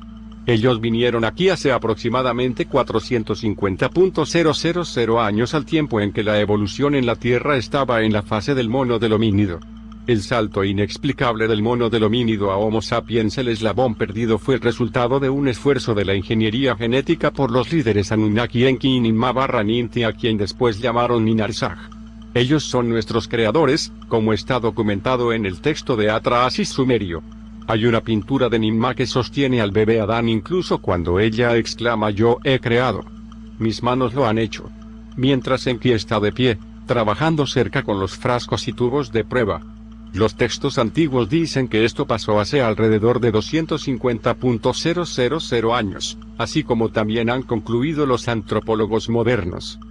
Alrededor de 3800 a.C., los Anunnaki dieron la civilización a los humanos. La majestad se bajó del cielo y apareció la primera civilización humana, Sumer, en Mesopotamia, la tierra entre dos ríos, hoy Irak. Fue entonces que todo esto fue escrito para la posteridad en lápidas de arcilla que han estado allí desenterradas durante los últimos 150 años. Los Anunnaki eran los dioses de esa civilización y de todo el mundo antiguo. Los Anunnaki se dividieron en dos clanes guiados por hermanastros y rivales políticos, Enki y Enlil, los hijos de Anu, el rey de su planeta Casa, que es el 10º planeta de nuestro sistema solar. Nimma / Ninti / Ninarsag era una hermanastra de ellos dos. Al principio de su misión en la Tierra, antes de la creación de hombre, ellos dividieron la Tierra entre sí. Enlil tomó el Edén bíblico, su base original en el este cercano antiguo, mientras Enki bajó a África para celebrar el dominio encima de ese continente entero. Con el tiempo, Enki estableció Egipto como su dominio primario. El clan de Enki era a menudo llamado serpentino. Ese es sobre lo que David y que habla cuando menciona las referencias antiguas aún a la raza serpiente. A pesar de las referencias serpentinas, las cuales eran específicas al clan de Enki, los Anunnaki, todos ellos ciertamente no parecían reptiles. Ellos se nos parecían bastante, y esto es simplemente porque cuando ellos nos crearon, nos hicieron parecidos a ellos. Eso es donde el Elohim bíblico, el plural, dice: crearemos a Adán a nuestra imagen, y nuestra semejanza. Ellos eran tan parecidos a los humanos que eran sexualmente compatibles y muy encantadores. Esto, ciertamente, no sugiere seres draconianos parecidos a los reptiles. Las mujeres Anunnaki, las diosas, eran muy bonitas, y tener sexo con una diosa era el honor más grande que un hombre antiguo, rey o noble podría conseguir, y no me imagino que esto fuese así si se tratara de tener sexo con un reptil hembra. Definitivamente, la principal diferencia física entre nosotros y los Anunnaki parece ser su altura. Ellos eran llamados en los altos los Ilu en acadio, y que cuando, al traducirlo erróneamente como los dioses, dio lugar a la noción religiosa, la cual era previamente inexistente, y hay muchas pinturas antiguas de grupos de personas llevadas por un líder mucho más alto que sus seguidores. Algunas fuentes sugieren que ellos fueran tan altos como 4.5 m 14-15 pies. Los textos sumerios no dejan ninguna duda acerca de la genealogía de los líderes Anunnaki. Enlil era el heredero legal del rey Anu, porque él nació de su esposa oficial, la reina Antu, quien también era su hermanastra. Sin embargo, él no era el primogénito. El primogénito era Ea / Enki, nacido a Anu de una concubina. Nimma nació a él de otra concubina, convirtiéndose en hermanastra, así, de Enki y Enlil. Mientras Ea era el único hijo de Anu, él creció pensando que sería el heredero, como hijo primogénito. Entonces, de repente, del útero de Antu vino Enlil a desafiarlo y volverse el nuevo heredero legal, debido a que su madre era la esposa oficial de Anu y su hermanastra. No es entonces de extrañarse porque ellos fueron rivales políticos por el resto de sus vidas. Esto vierte alguna luz de por qué el clan de Enki puede haber sido llamado serpentino. Los textos antiguos desenterrados no proporcionan, hasta ahora, información sobre la madre de Enki. Es completamente posible que ella fuera de un sistema estelar diferente que Anu. Esas personas eran ciertamente capaces de viajes interestelares. Hay evidencia que este es, de hecho, el caso. Un autoproclamado canalizador dice que su nombre era Isis y ella vino de Sirio, con algunas conexiones de Orión.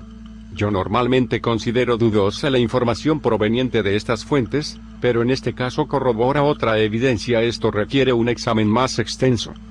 Isis es el nombre de una diosa egipcia muy conocida, pero pocas personas saben que no era así como los egipcios la llamaron. Ellos la llamaron Astoasta, que fue más probablemente su nombre real, e Isis era la versión griega. Todavía el resto del mundo la conoce como Isis. La Isis egipcia era la bisnieta de Ra y la hermana esposa de Osiris. Ra era el hijo del primogénito de Enki, lo cual convierte a la Isis egipcia en la tataranieta de Enki, en lugar de su madre. Todavía las personas nombran a menudo a sus hijos como sus antepasados. Que si había Isis Señor, la madre de Enki, e Isis Jr, su tataranieta, la Isis egipcia. Si esto fuese así, en el caso de Isis Señor, Isis pudiera ser un apodo, en lugar del nombre real. ¿Cuál era el nombre real original? Yo creo que era Aste. Hay una fuente que indica el nombre real de Anu era An, lo que está de acuerdo con los datos sumerios, que Anu era derivado de Anu, que su esposa, la reina Antu realmente era Ante, y que la señora conocida como Ninma, Ninti, o Ninarsabe fue nombrada Sente cuando nació. El nombre que Sente no aparece en ningún texto sumerio, según mi conocimiento, pero es muy probable que este fuera su nombre original más que cualquiera de sus nombres sumerios. Su nombre más temprano en la tierra era Nin.ma, la gran señora o la señora exaltada, y esto parece un título de elogio. Ella era, de hecho, muy atractiva cuando era joven, y favorablemente deseada por Enki y Enlil. La aparente estructura gramatical de sus nombres, masculinos y femeninos, sugiere a Ase como el más nombre original más probable del cual se derivó Asto hasta en Egipto. Los egipcios asociaron a su Isis con la estrella Sirio. La evidencia viene en círculo completo así. Al parecer, una de las concubinas de An, que fue la madre de Enki, se llamaba Aste y venía de Sirio. Además, este es el nombre de la estrella en sí, como la llaman la gente de esa estrella. Desde mi limitado conocimiento de cómo los habitantes de la estrella llaman a sus estrellas, el nombre Aste parece plausible. Pero ¿qué hay acerca de la conexión reptil? ¿Cómo esto hace serpentino al clan de Enki? Yo podría tener la respuesta a esta interrogante.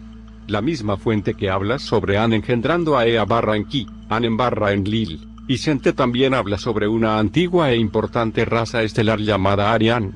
Ellos son, según informes recibidos, altos y llamados los hombres reptiles. Ellos son mencionados en el pasado como que estuvieron involucrados en los asuntos de tierra, aunque de una forma limitada. Desde hace mucho tiempo he estado preguntándome quiénes eran los Arian, hasta que un día, la etimología me golpeó que Arian sonaba bastante parecido a Orión. Ahora recuerde que el mismo canalizador que clama que la madre de Enki también era de Sirio, también dice que ella tenía algunas conexiones con Orión. ¿Podría ser que ella tenía algunos genes arios? Si esto es así, y si Arian es, de hecho, Orión, la evidencia viene el círculo completo de nuevo. El clan de Enki, entonces, tiene sus genes serpentinos de Arian a través de Sirio y Aste. Esto también explicaría por qué los egipcios consideraron la constelación Orión tan importante. Se localizan las tres grandes pirámides en la meseta de Giza exactamente en el mismo orden como las tres estrellas del cinturón de Orión. Zeta Orionis, Epsilon Orionis, y Delta Orionis, aparecen en el cielo.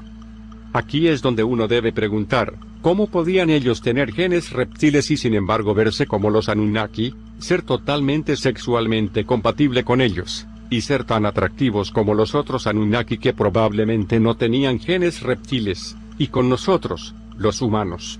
La biología y la evolución vienen como respuesta. La misma fuente que habla sobre los Arian dice que esos seres reptiles que ya son muy evolucionados no parecen los reptiles sino que más bien se parecen más nosotros. Este era, al parecer, el caso con el Arian. Tal evolución no se encuentra sin precedentes en la Tierra. Creo que los dinosaurios eran de sangre caliente, y así estaban más cercanos a los pájaros que los reptiles. Estoy convencido de esto porque los dinosaurios eran muy fuertes y algunos incluso podían volar, y tal fuerza requiere el metabolismo de un organismo de sangre caliente. El vuelo requiere una inmensa fuerza. Si un hombre tuviera alas, tendría que ser 70 veces más fuerte de lo que es, para poder volar.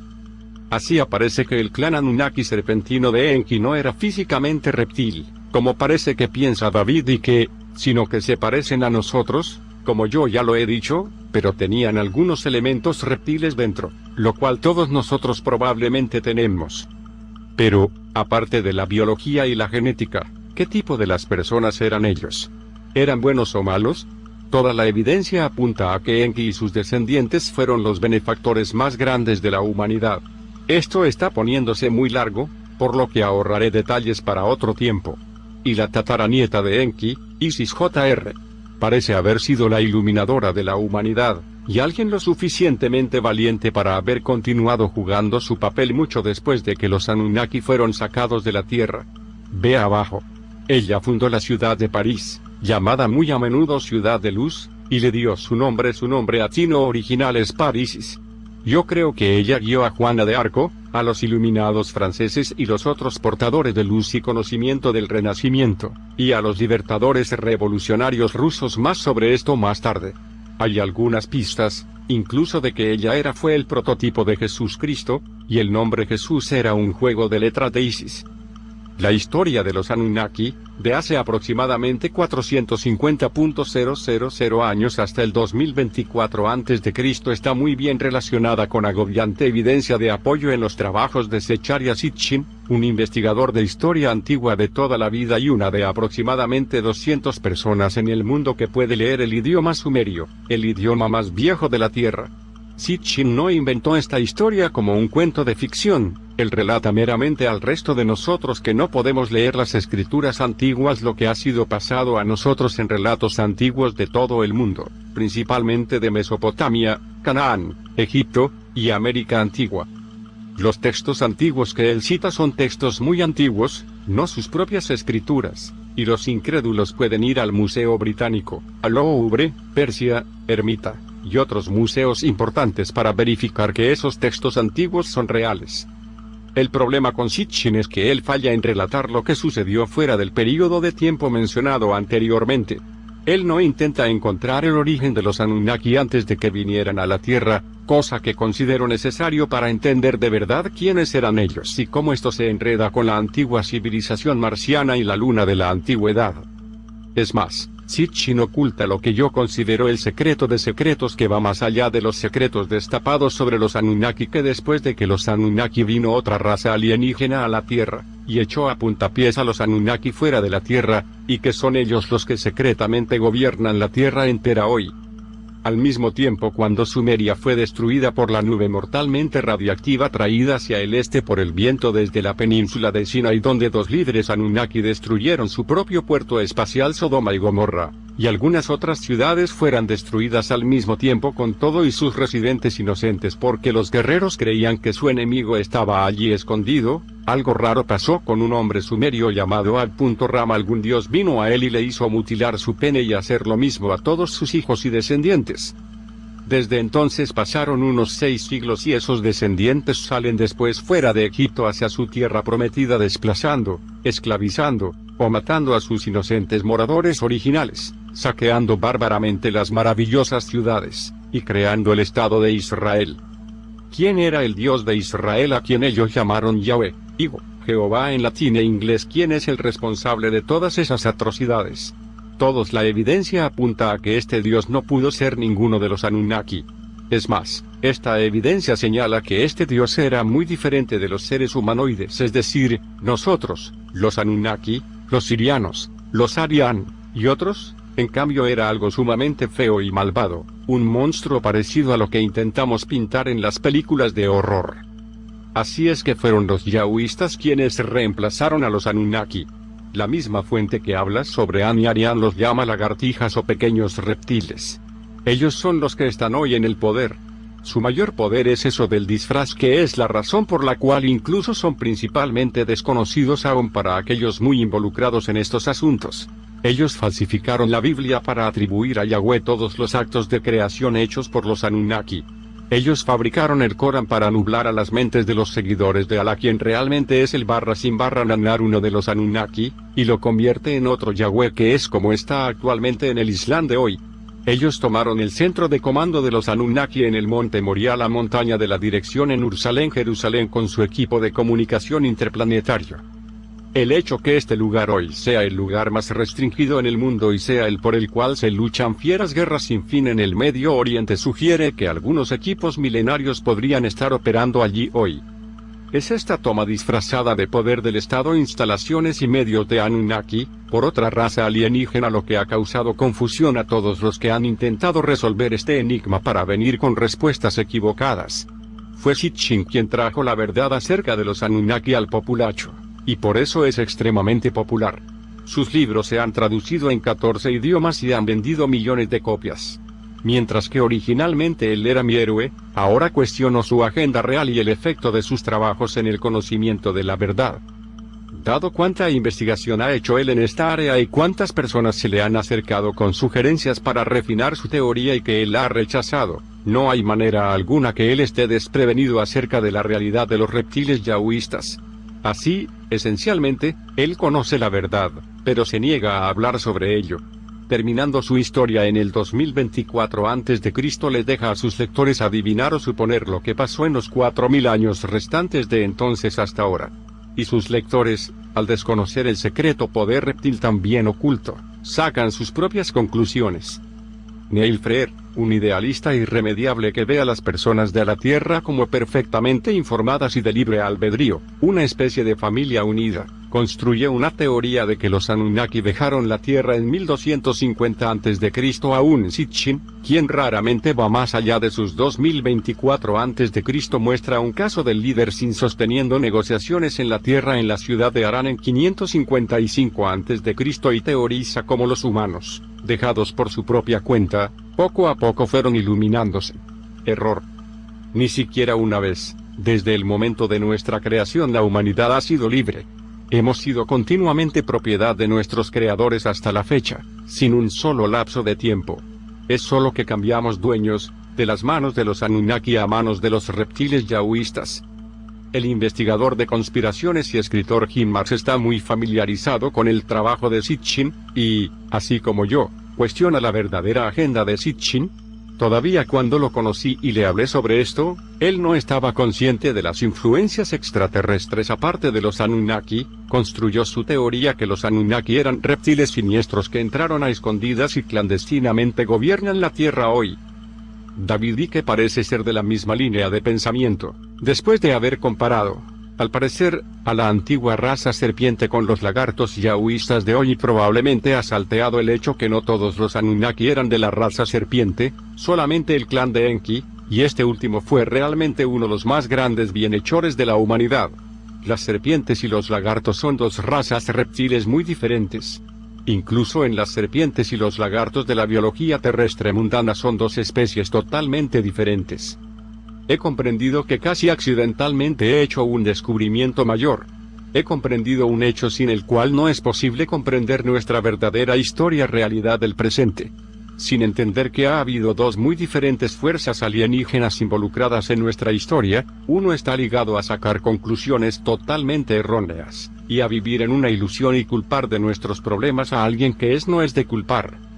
Así yo creo que yo tengo un deber con la humanidad de exponer esta verdad.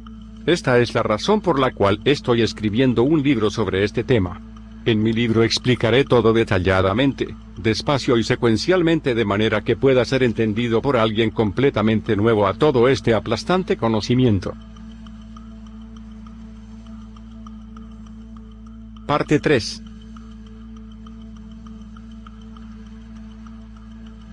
La historia de los Anunnaki está grabada en los antiguos textos sumerios. Sumeria era la civilización más antigua en la Tierra, que floreció de la nada alrededor de 3800 a.C. Los estudiosos de la corriente principal no tienen respuesta acerca de sus orígenes, y no pueden explicar sus pasmosos adelantos. Los sumerios contestaron estas preguntas en sus escrituras. Ellos escribieron que la aparición de su civilización era un acto deliberado decidido por la asamblea de los Anunnaki, y que todo lo que ellos sabían fue enseñado a ellos por los Anunnaki.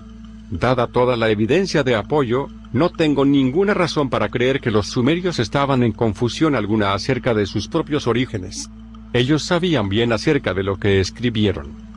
La civilización sumeria desapareció alrededor de 2000 a.C., así, de repente como apareció. Está claro que su caída fue muy trágica, como lo documentan muchos textos sumerios de lamentaciones que se han encontrado desafiando la destrucción y desolación de varias ciudades sumerias. Todos los textos de lamentaciones culpan de la destrucción al uso de algunas armas de terror y una gran nube mortal. Las descripciones detalladas de sus efectos no dejan duda alguna de que las armas de terror eran armas nucleares y que Sumeria fue envenenada por una nube mortal de polvo radioactivo. Anteriormente mencionamos la fuerte evidencia de este holocausto nuclear, la gran cicatriz negra de la Tierra en la parte sudeste de la península de Sinaí y las piedras teñidas de negro que muestran señales de haberse fundido instantáneamente por un intenso y extremo calor. Hay más evidencia. Se han encontrado niveles de radioactividad superiores a los normales en el Mar Muerto, en el sitio de Sodoma y Gomorra, que fueron aniquilados al mismo tiempo. Y en la propia tierra de Sumeria, un reciente estudio ha encontrado que alrededor del tiempo de la destrucción de Sumeria hubo allí un cambio súbito del clima, cuya naturaleza es consistente con una precipitación radioactiva nuclear. La fecha sugerida por el estudio es el mismo año 2024 a.C., dada por Sitchin. Hay más evidencia de que los sumerios hablaban en serio al escribir sobre visitantes del espacio. Su conocimiento de astronomía era asombroso. Ellos conocían los planetas del sistema solar, por lo menos tanto como los conocemos ahora. Sabían cosas acerca de Urano y Neptuno que nosotros redescubrimos, solo recién en los años 80 con la misión Voyager 2.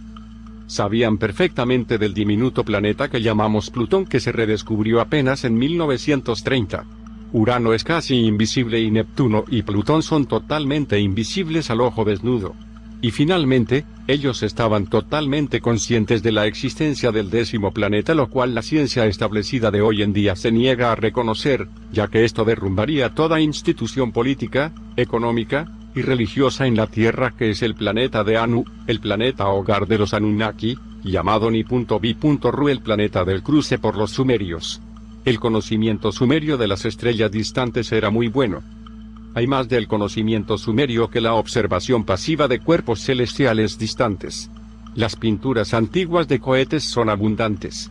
Hay un dibujo de ingeniería seccional cruzada detallado de un cohete en una pared en la tumba de virrey egipcio Ui. Una lápida de arcilla en el Museo de la Ermita en St.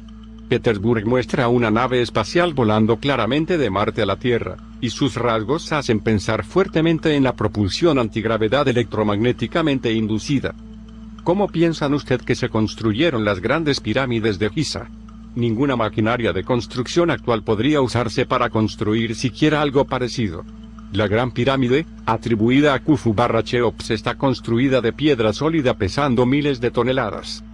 Los bloques más grandes pesan 200 toneladas cada uno.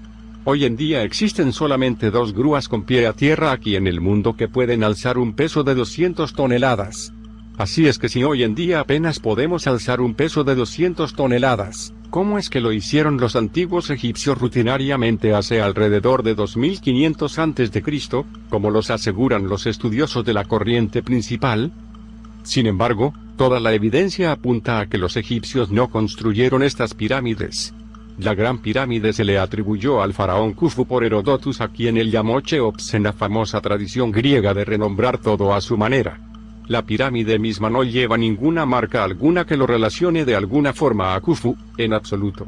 Por el contrario, está la llamada estela de inventario, en la cual Khufu como llegó al sitio e hizo alguna limpieza y trabajo de mantenimiento alrededor de los monumentos que habían estando allí de pie ya desde tiempos inmemoriales. Hay una corrosión vertical claramente visible en la Esfinge, y en alguna magnitud también en la Gran Pirámide. Tal corrosión solo puede ser causada por una lluvia incesante. El problema es que la última vez que llovió en la meseta de Giza fue hace aproximadamente 12.000 años, en una época geológica anterior. La misma fecha se sugiere por la manera en que las tres pirámides están orientadas hacia las estrellas del cinturón de Orión. Las pirámides no se alinean a las estrellas como aparecen hoy, sino que como aparecían alrededor de 10.450 a.C. Las posiciones claras de las estrellas cambian muy lentamente, debido a la precesión del eje terrestre. El ciclo completo lleva 25.920 años. Esto fue 7.000 años antes del principio de la civilización egipcia, alrededor de 3.100 a.C. ¿Quién lo construyó, cómo, y con qué propósito? Sitchin da una respuesta. Él sugiere que el complejo de pirámides de Giza fue construido por los Anunnaki después del gran diluvio que ocurrió alrededor de 11.000 a.C. Hay evidencia geológica que esto fue cuando la última edad de hielo acabó abruptamente. El propósito: un faro que guiara el aterrizaje de las naves espaciales en el puerto espacial de la península de Sinai. Sitchin mantiene suficiente evidencia para esto, y estoy de acuerdo con él. Sin embargo, la Gran Pirámide no es la única estructura así. Hay otra gran estructura construida por los Anunnaki que se mantiene todavía de pie hoy, la cual encuentro aún más fascinante que la Gran Pirámide. Hay una plataforma grande de piedra en las montañas del Líbano en un lugar llamado Baalbek. Sitchin muestra con argumentos convincentes, los cuales consideró prueba suficiente de que sirvió como una instalación para despegue y aterrizaje auxiliar y centro de comunicaciones de los Anunnaki. Mientras todos están fascinados con la Gran Pirámide, la plataforma de Baalbek está en el olvido. Quizás le falta el efecto mágico que la gente ve en la pirámide, pero la plataforma de Baalbek contiene más piedra que la pirámide y contiene bloques sólidos de piedra aún más increíbles. La esquina más fortificada de la plataforma, la mayoría, en lo que concuerdo con Sitchin, es la plataforma de lanzamiento, construida de varias capas de bloques colosales de piedra. Una capa contiene bloques que pesan 500 toneladas cada uno. Y otra capa consiste en 3 bloques de la piedra que son las más grandes en el mundo conocido desde la antigüedad, como el trilitón. Imagen izquierda, la maravilla de las 3 piedras. Cada uno de estos bloques pesa más de 1.000 toneladas.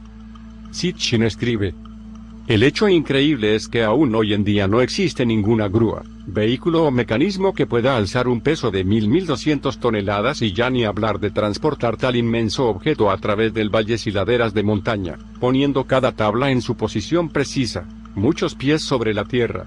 No hay rastro alguno de carretera, calzada, rampa u otros terraplenes que incluso podrían sugerir remotamente el arrastre o empuje de estos megalitos desde la cantera a su sitio colina arriba. No tengo idea de cómo fue construida esta plataforma. Sospecho que los colosales bloques de piedra fueron alzados y hechos flotar a través del aire como plumas ingrávidas por alguna máquina antigravedad, parecido a como algunas personas teorizan que una nave espacial puede doblar el espacio-tiempo en cuarta dimensión en dirección opuesta a lo que causa la gravedad, según se ve en la relatividad general de Einstein, creando eficazmente antigravedad. Si los Anunnaki fueron capaces de tales hechos, esto ayudaría a explicar cómo pudieron ellos venir aquí desde Sirio u Orión. Finalmente, la reconstrucción de Sitchin de la historia de los Anunnaki explica por qué todos estos sitios, las antiguas ciudades sumerias, Baalbek, el complejo de Giza, la instalación de Lady Minarsaga en el monte Caterine, el puerto espacial en el Sinaí, Jerusalén, Delphi, y otros se construyeron exactamente donde ellos se ubicaban o se ubican sus ruinas hoy. También explica por qué se erigió y cayó cada ciudad antigua, reino o imperio de la manera que lo hizo y en el momento que se hizo. Pero no me tome mi palabra para ello. Lea usted mismo los trabajos de Zecharia Sitchin. Su honesto trabajo erudito sobre los Anunnaki está incluido en sus 3 primeros libros, El 12 Planeta, La Escalera al Cielo, y Las Guerras de Dioses y Hombres. El primer libro comienza con el primer aterrizaje de los Anunnaki en la Tierra hace unos 450.000 años, y el tercer libro termina con la guerra nuclear de 2024 a.C. Estos 3 libros son esenciales. Si usted tiene un poco más de tiempo para leer, puede gustarle también su cuarto libro, Los Reinos Perdidos, que trae la historia americana antigua al contexto, y Génesis revisitado. Está la ciencia moderna alcanzando al conocimiento antiguo. El último libro es interesante si usted quiere más prueba. Como lo he dicho anteriormente, sus libros más tardíos deben ser tratados con cautela. porque allí él deja de dar nueva información sobre lo que pasó después del 2024 a.C., y comienza a repetirse eternamente, siguiendo intensamente, al parecer, una agenda que alimenta una versión filtrada para que la gente no pondere demasiado acerca de lo que pasó antes de 450.000 años o después del año 2024 a.C., para que uno no averigüe una verdad chocante. Solamente difiero con Sitchin respecto a los asuntos de los Anunnaki en la Tierra de hace 450.000 años al 2024 a.C. La idea en otras materias, sobre todo en los detalles astronómicos sobre Nibiru, el planeta de Anu, más allá de aquellos dados por Sitchin, mis pensamientos sobre de dónde vino ese planeta y esas personas, y todo acerca de los reptiles, es mío propio, y a ese respecto, ya he mostrado argumentos y evidencia en la cual he basado mis conclusiones. Hay fuerte evidencia, sin embargo, de que los Anunnaki y sus sanadores puedan haber podido realizar exitosamente un trasplante de cabeza. Los antiguos nos dijeron muy claramente que ellos, algunas veces pudieron juntar de nuevo al cuerpo una cabeza desunida y le pudieron devolver la vida al ser que había sido decapitado. La mejor evidencia es la historia de Orisis, Isis, Horus, y Set. Puede que usted ya la conozca, ya que es bien conocida casi para todos los que tienen algún interés en el Egipto antiguo y es enseñado en las clases de historia antigua, pero vamos a repasarlo. Osiris se casó con su media hermana Isis cuando su medio hermano Set decidió usurpar su trono. Él usó una artimaña para conseguir que Osiris se acostara en una caja en el momento en que Set y sus conspiradores cerraron la caja. Lo llenaron de plomo fundido, y lo tiraron al mar. La doliente Isis estuvo buscando a su amado hermano marido, y eventualmente encontró la caja con su cuerpo. Ella pensó en intentar revivirlo, pero antes de que ella pudiera deducir cómo, Set encontró el cuerpo y lo cortó en 14 pedazos, que esparció por todo Egipto. Isis, de nuevo, estuvo buscando las partes de su querido hermano marido, y las encontró todas, menos su falo. Para este tiempo, el cuerpo de Osiris estaba tan mutilado que revivirlo era imposible. Sin embargo, increíblemente, y es un hecho histórico, Isis tuvo un niño de Osiris antes de que sus restos fueran puestos finalmente a descansar. Este niño fue llamado Horus, y estaba destinado a ser el vengador de su padre. ¿Cómo pudo Isis tener un niño de Osiris después de que éste murió y su cuerpo fue cortado en 14 pedazos? Algunos han sugerido que Isis extrajo el semen de su cuerpo y se impregnó con él. Sitchin señala, sin embargo, que esto no pudo ser porque la parte del desmembrado Osiris que Isis no podría encontrar era su falo. Mi creencia es que ella creó las células de esperma de sus células somáticas por medio de meiosis artificial. Si usted sabe de biología celular, sabrá que todo lo somático, es decir, las células somáticas normales de los humanos tienen un cromosoma diploide establecido, es decir, 46 cromosomas, mientras que los gametos, el esperma y los óvulos tienen un cromosoma haploide, es decir, 23 cromosomas. Todas las células somáticas se dividen por mitosis, un proceso que produce dos células hijas con cromosomas idénticos a aquel de la célula padre. La esperma y los óvulos se forman por la meiosis. Meiosis es un proceso que parte en dos el juego de los cromosomas seleccionando al azar 23 de los 46 cromosomas para ser retenidos. Esta es la razón por la cual cada padre contribuye solo con la mitad de sus genes para formar un bebé, y esa selección es al azar. Los dos gametos combinan para dar al niño un nuevo juego de cromosomas diploides, y el niño hereda los rasgos, en cierto modo, de ambos padres de una manera impredecible, a la aleatoriedad introducida en la meiosis. Creo que Isis reprodujo este proceso artificialmente para impregnarse con la semilla de su marido muerto incluso sin tener su falo, y esta es una prueba del nivel de avance de la tecnología biomédica de los Anunnaki. La meiosis artificial es muy conocida en nuestra corriente principal de los círculos científicos. Horus creció para cumplir su propósito de luchar contra Set y vengar a Osiris. En su temprana niñez él fue muerto por una mordedura de escorpión, pero fue revivido por el dios de la magia, Thoth, quien Sitchin demuestra convincentemente que era una misma persona con la poca conocida deidad sumeria Nindothis-Dot-Sid-Dota, un hijo de Enki. Horus y Set lucharon hasta que Horus venció a Set usando un arma ingeniosa. Los estudiosos de la corriente principal de mitología egipcia no están seguros qué clase de arma era, pero un análisis cuidadoso de la descripción y pintura antigua revela que eran 3 cabezas de proyectiles ojivas independientes teledirigidos. Horus trajo a juicio y ejecución a Set, tomó prisioneros a Set y a sus camaradas prisioneros. Cuando Isis lo vio decapitar a los camaradas de Set, uno a uno, acercándose al mismo Set, tuvo piedad de Set. Él asesinó a su querido hermano marido, pero también era su hermano, y lo liberó. Set escapó a la península de Sinai, y como muestra Sitchin en las guerras de dioses y hombres, esto sembró las semillas para la segunda guerra de la pirámide, en la cual el río de Nilo fluyó rojo con sangre humana y la gran pirámide fue vaciada de su maravilloso y milagroso equipo, incluyendo el equipo para guiar naves espaciales, y se perdieron. Horus estaba tan enfurecido de que Isis liberara a Set, que decapitó a su propia madre. Pero entonces, Tot inmediatamente corrió a la escena y le reunió de nuevo su cabeza y la revivió. No hay duda que tuvo éxito con esta resucitación. Todos los eventos antedichos tuvieron lugar mucho antes de la aparición de la primera civilización humana, y en tiempos mucho más postreros de los egipcios y griegos, Isis ya estaba bastante activa guiando a sus seguidores.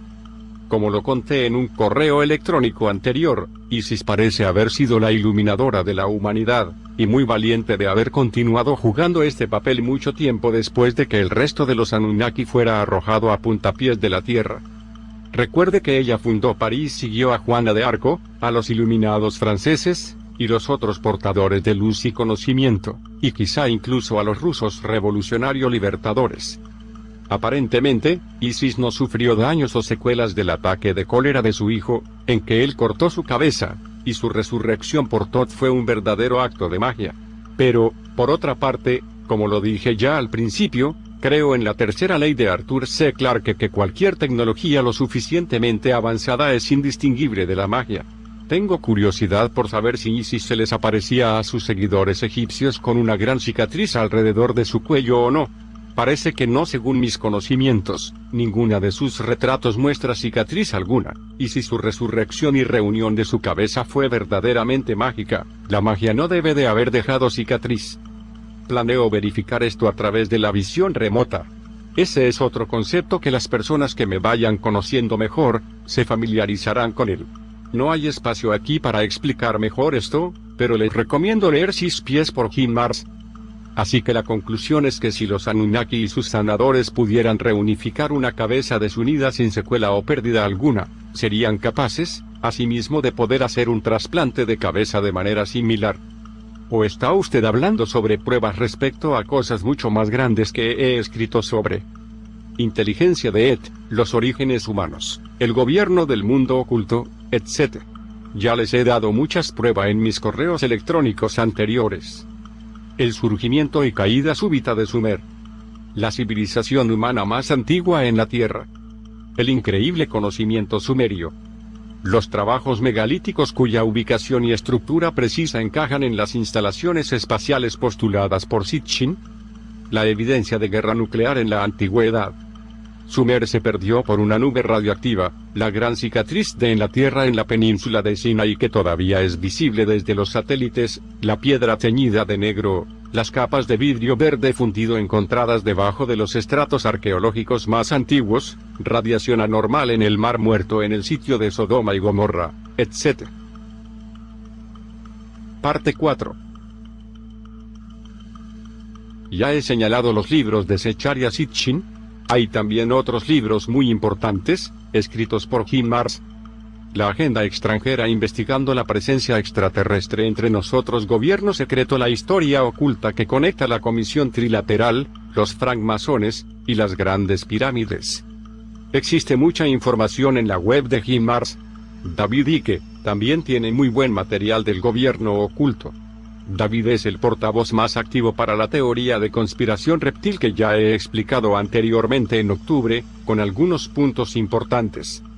También, el sitio de tecnología esotérica, es muy interesante y algo pertinente. Las funciones psíquicas son otra área de gran interés para mí. Ha habido mucha investigación sobre estas funciones, y estoy muy familiarizado con ello. Incluso, he asistido a una conferencia y conocido personalmente a algunas principales figuras en el campo de utilización práctica de funciones psíquicas. Las posibles aplicaciones de funciones psi son inmensas y van desde el espionaje con visión remota a la sanación remota, desde la comunicación intergaláctica a la comunicación interdimensional. Conozco personas que han estado sobre la superficie de Marte cerca de las pirámides, que han visto el paisaje y el cielo marciano personalmente y sintieron el frío extremo de Marte como si hubiesen estado allí físicamente, mientras que su cuerpo físico estaba sentado frente a una mesa en un cuarto de una base militar en Fort Meade, MD. Visitaron la oficina principal de la Federación Galáctica y asistieron a una ceremonia espiritual allí, y han visto el futuro.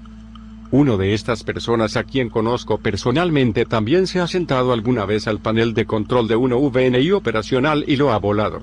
A los extraterrestres les gustaron sus habilidades de piloto y le ofrecieron trabajo como un piloto de ovnis, pero él lo rechazó porque no pudo aceptar la condición de dejar la Tierra permanentemente y abandonar a su familia. Ya que he estado envuelto en estos círculos durante algún tiempo, todo esto ya no me sorprende y lo acepto como la parte de nuestra realidad. Lea Six Pies y la Alien Agenda, y también vea esta sección y páginas web. Visión remota. Enlaces disponibles en la cabecera de este video. Según Lee Buchanan, la principal impresión de visión remota asociada con estelas químicas es la transformación de la Tierra. Saque sus propias conclusiones. Alguien quiere alterar fundamentalmente el clima de la Tierra.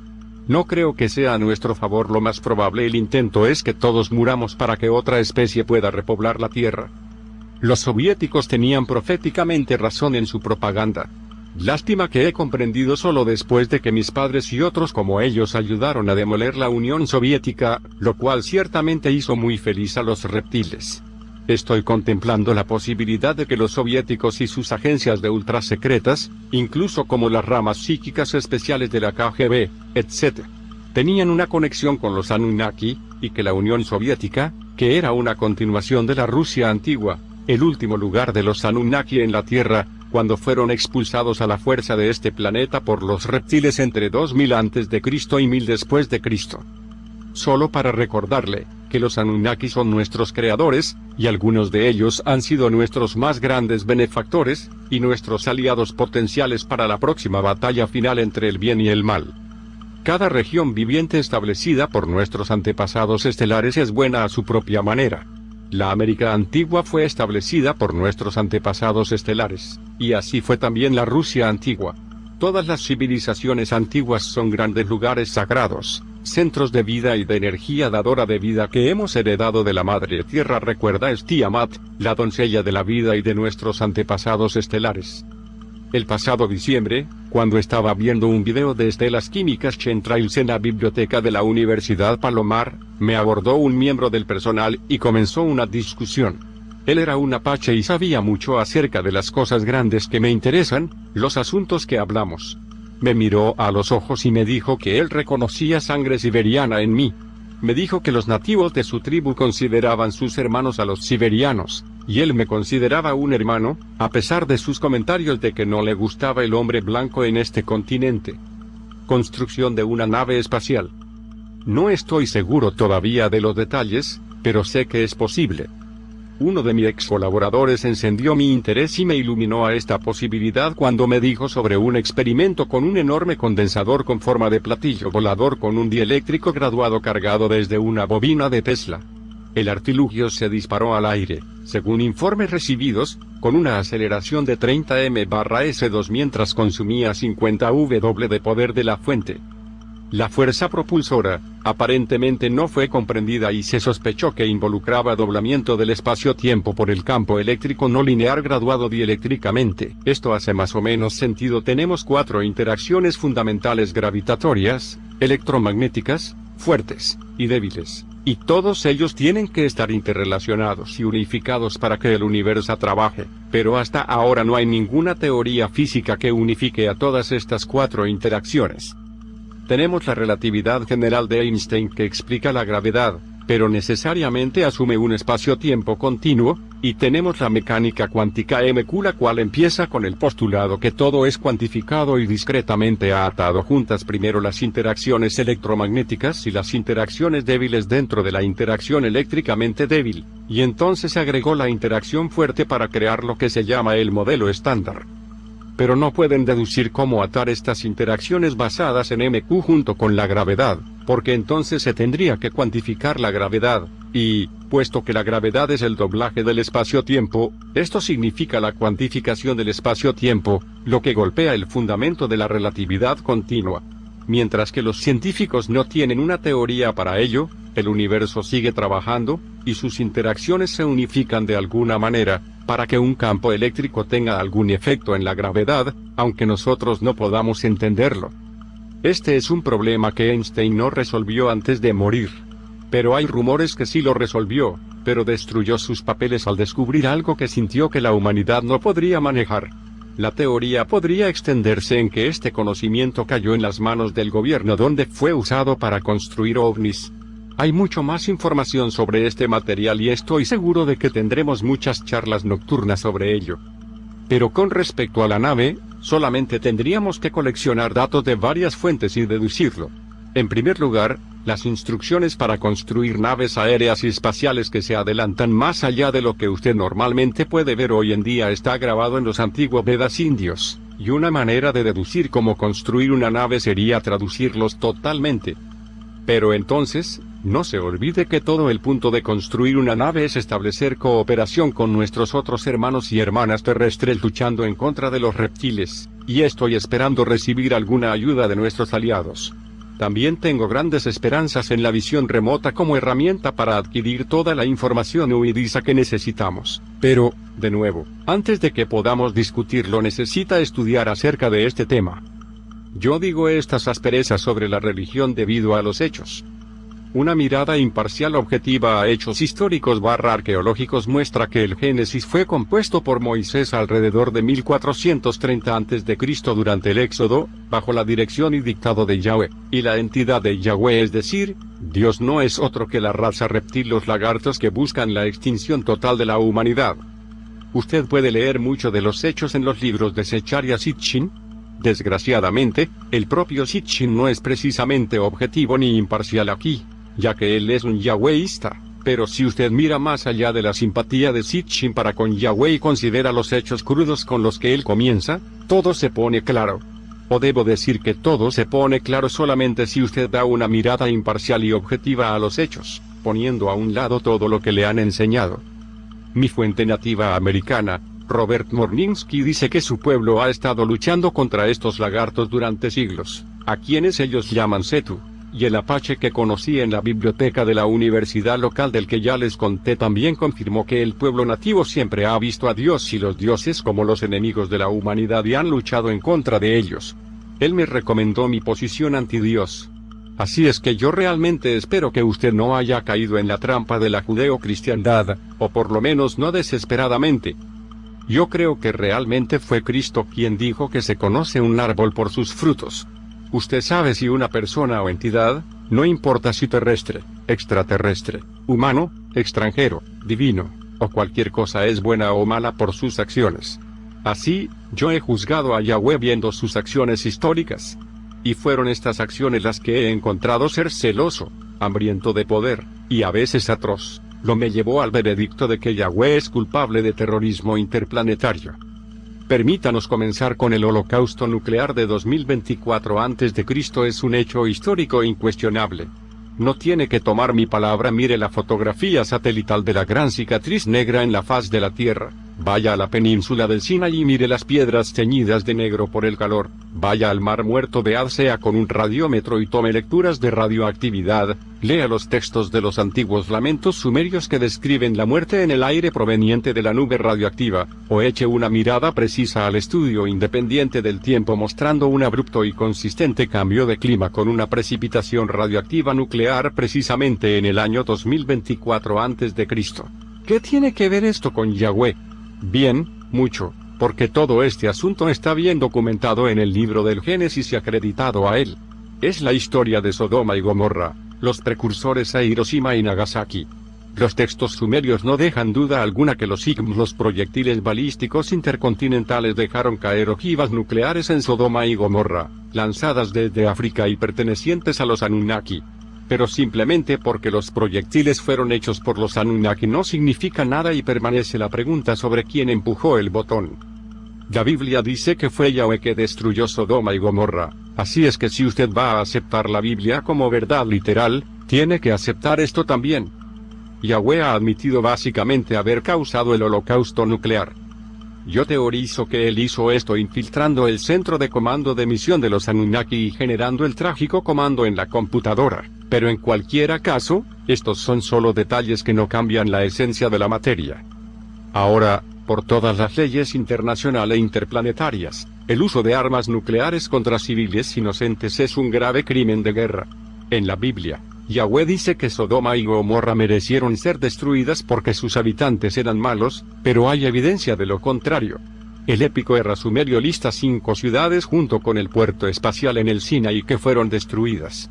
Sodoma y Gomorra eran solo 2 de ellas. Y mientras corroboramos la Biblia cuya la veracidad acepto en este y muchos otros casos entra en más detalle acerca de lo que realmente estaba sucediendo. Como resulta, 2 facciones Anunnakis estaban disputando el mando del puerto espacial, y, según se alega, una facción lo destruyó para que no cayera en las manos de la otra. Pero ¿qué hay sobre las 5 ciudades, de las cuales ninguna estaba ubicadas en la zona restringida del puerto espacial?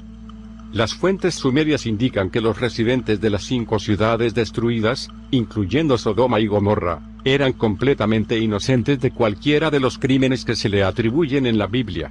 Según las fuentes sumerias, su única culpa era que estaban albergando a una persona llamada Nabu, hijo del líder Anunnaki, Marduk, a quien la otra facción quiso asesinar sin importarles matar a civiles inocentes como daño colateral aceptable.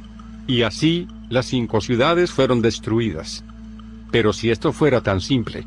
Una lectura cuidadosa del Génesis revela que un hombre nombrado Abraham, esto fue antes de que él se renombrara Abraham, actuando bajo las órdenes de Yahweh, jugó un papel fundamental en estos eventos, y ciertamente que sin él, el asunto habría acabado de una forma distinta, y es muy probable que en ese caso, la tragedia no hubiera sucedido. Este hecho hace indispensable examinar la naturaleza de las acciones de Abraham, estrechamente bajo las órdenes de Yahweh y la naturaleza de las órdenes mismas, para determinar los motivos de Yahweh en estas acciones, y para concluir si sus acciones en este caso eran buenas o malas para la humanidad, y si las consecuencias desastrosas de ellas eran o no las intenciones deliberadas de Yahweh. La Biblia relaciona los eventos en cuestión en la Guerra de los Reyes, que comienza en el capítulo 14 del Génesis, precedido en los 2 capítulos anteriores por la historia de Abraham. La primera orden cuestionable se la dio Yahweh a Abraham en 2048 a.C., 24 años antes del día funesto. Y Yahweh dijo a Abraham: vete de tu tierra y fuera de tu lugar de nacimiento y de la casa de tu padre hacia la tierra que yo te mostraré. Génesis 12:1, cita del hebreo original por Sitchin en las guerras de dioses y los hombres. 2. Y haré de ti una gran nación grande, y te bendeciré y haré grande tu nombre, y serás bendición. 3. Y bendeciré a los que te bendijeren, y a los que te maldijeren, maldeciré, y serán benditas en ti todas las familias de la tierra. Continuando con la Nueva Traducción Mundial. La lectura apropiada de verso 4 del capítulo 12 del hebreo original se da de nuevo por Sitchin. Y Abraham partió como Yahweh le dijo, y Lot se fue con él. Y Abraham tenía 75 años cuando dejó Harán. Abraham claramente no estaba siendo enviado a una vacación de placer, estaban obviamente enviándole en una misión para la cual le prometieron un gran premio. ¿Pero de qué se trataba esta misión? Podemos determinar esto remontándonos donde fue Abraham, lo que hizo en su misión, y de qué se trataba el premio subsiguiente. Después de una breve escala en Sechem y de una conversación con su jefe, Yahweh, radio portátil, telepatía, Abraham fue al monte Moriah, el sitio de la futura Jerusalén. Aquí es donde comienza la extraña negociación. Esto fue 400 años antes de que se construyera allí primer asentamiento humano. Si el sitio estaba en medio de la nada, sin agua para beber y 400 años antes del primer asentamiento humano, ¿qué podría haber allí de interés para que Abraham lo visitara? Solo una cosa: el centro de control de la misión Anunnaki, el eje central de la misión Tierra. Todas las computadoras centrales vigilando la misión estaban ubicadas allí, y de allí emanaban todos los comandos. La orden para lanzar los misiles solo podría haber sido dada desde allí. Estoy seguro usted podrá imaginarse que instalaciones de esta naturaleza tienen una gran seguridad. Dudo mucho que turistas casuales sean permitidos en el cuarto de guerra de la Casa Blanca, o en la base secreta desde donde se controlan las armas estratégicas norteamericanas en caso de una guerra termonuclear global. El centro de control de la misión Anunnaki era definitivamente no menos restringido. Esto nos lleva a la pregunta de qué hacía allí Abraham y con la bendición de quién. Ahora usted probablemente dirá por supuesto que con la bendición de Dios. Bien, sí, él estaba actuando, de hecho, bajo las órdenes y con la bendición de Yahweh.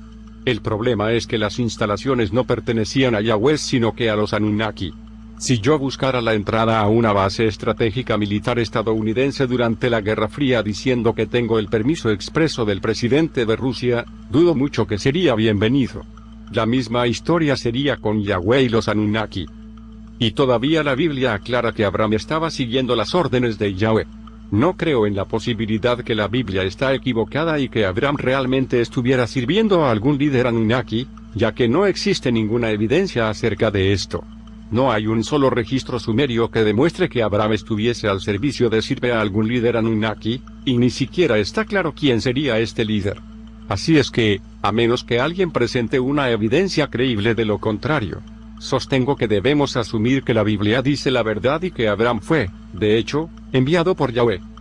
¿Cómo hizo, entonces, Abraham para colarse dentro del lugar más restringido en la Tierra, el propio centro de la misión Tierra? Teniendo un poco de conocimiento de espionaje internacional e infiltración gubernamental, puedo atestiguar que hay una sola posibilidad creíble: un espía interior infiltrado. De hecho, este espía podría estar nombrado en la Biblia. Desearía poder leer el hebreo original por mí mismo y ver la evidencia desnuda de primera mano. Algún día encontraré una forma de hacer esto, pero por ahora tenemos que repasar las traducciones tal como están en la edición Nuevo Mundo. Leyendo el último, veo en el libro de Génesis 12:8 y 13:3 junto con Jehová su traducción de Yahweh referencias a un tal Ai. ¿Qué o quién es? Puede muy bien ser el espía del que estoy hablando. Los espías infiltrados operan calladamente, y de hecho, según la Biblia, nada importante sucedió durante la escala de Abraham en el monte Moría. Génesis 12:8. La explicación más lógica es la natural: Abraham y su espía intercambiaron calladamente reportes e instrucciones de cómo proceder más allá sin ser pillado, y Abraham salió furtivamente para seguir para el sur, a Egipto. ¿Cuál fue el trabajo de Abraham en Egipto? Este es el tema en el Génesis 13:10-20. Usted puede leer los versos por usted mismo, pero allí, básicamente no hay mucha información excepto que el faraón envió respaldo a Abraham dándole sus tropas y probablemente también dinero y equipo. ¿Por qué tal gesto caritativo? ¿Quién era este tipo Abraham para que el faraón egipcio gastara sus recursos gubernamentales en él? La Biblia calla sobre este asunto, pero confrontando la cronología reunida por Sitchin en las guerras de dioses y hombres encontramos una pista. Como resulta, en ese año 2047 a.C. hubo tumultos en Egipto y los faraones que gobernaban el Bajo Egipto, el Egipto Norte, no estaban sirviendo a los dioses egipcios tradicionales, es decir, los Anunnaki, de mezcla siria, como lo escribí anteriormente, en octubre, sino que a alguien más. No estoy seguro si ese alguien era el misterioso Aten u otra entidad, pero es muy posible que fuese algo yahweísta. Aquí es donde uno comienza a preguntar, ¿cuál es el punto? ¿Por qué todo esto? La respuesta tiene que ver con la siguiente guerra de los reyes. Sitchin ha comparado los archivos bíblicos de eventos sumerios y cananitas como la guerra de los reyes con los archivos originales de los sumerios y cananitas, y finalmente identificó a todos los reyes involucrados en esa guerra. Como resulta, la guerra de los reyes no era nada menos que un esfuerzo de los ejércitos humanos de asir el mando del puerto espacial Anunnaki. Alguna explicación está en el orden. Obviamente la idea de ejércitos primitivos, a caballo o montando camellos, armado con las arcos, flechas y lanzas intentando tomar un puerto espacial es risible.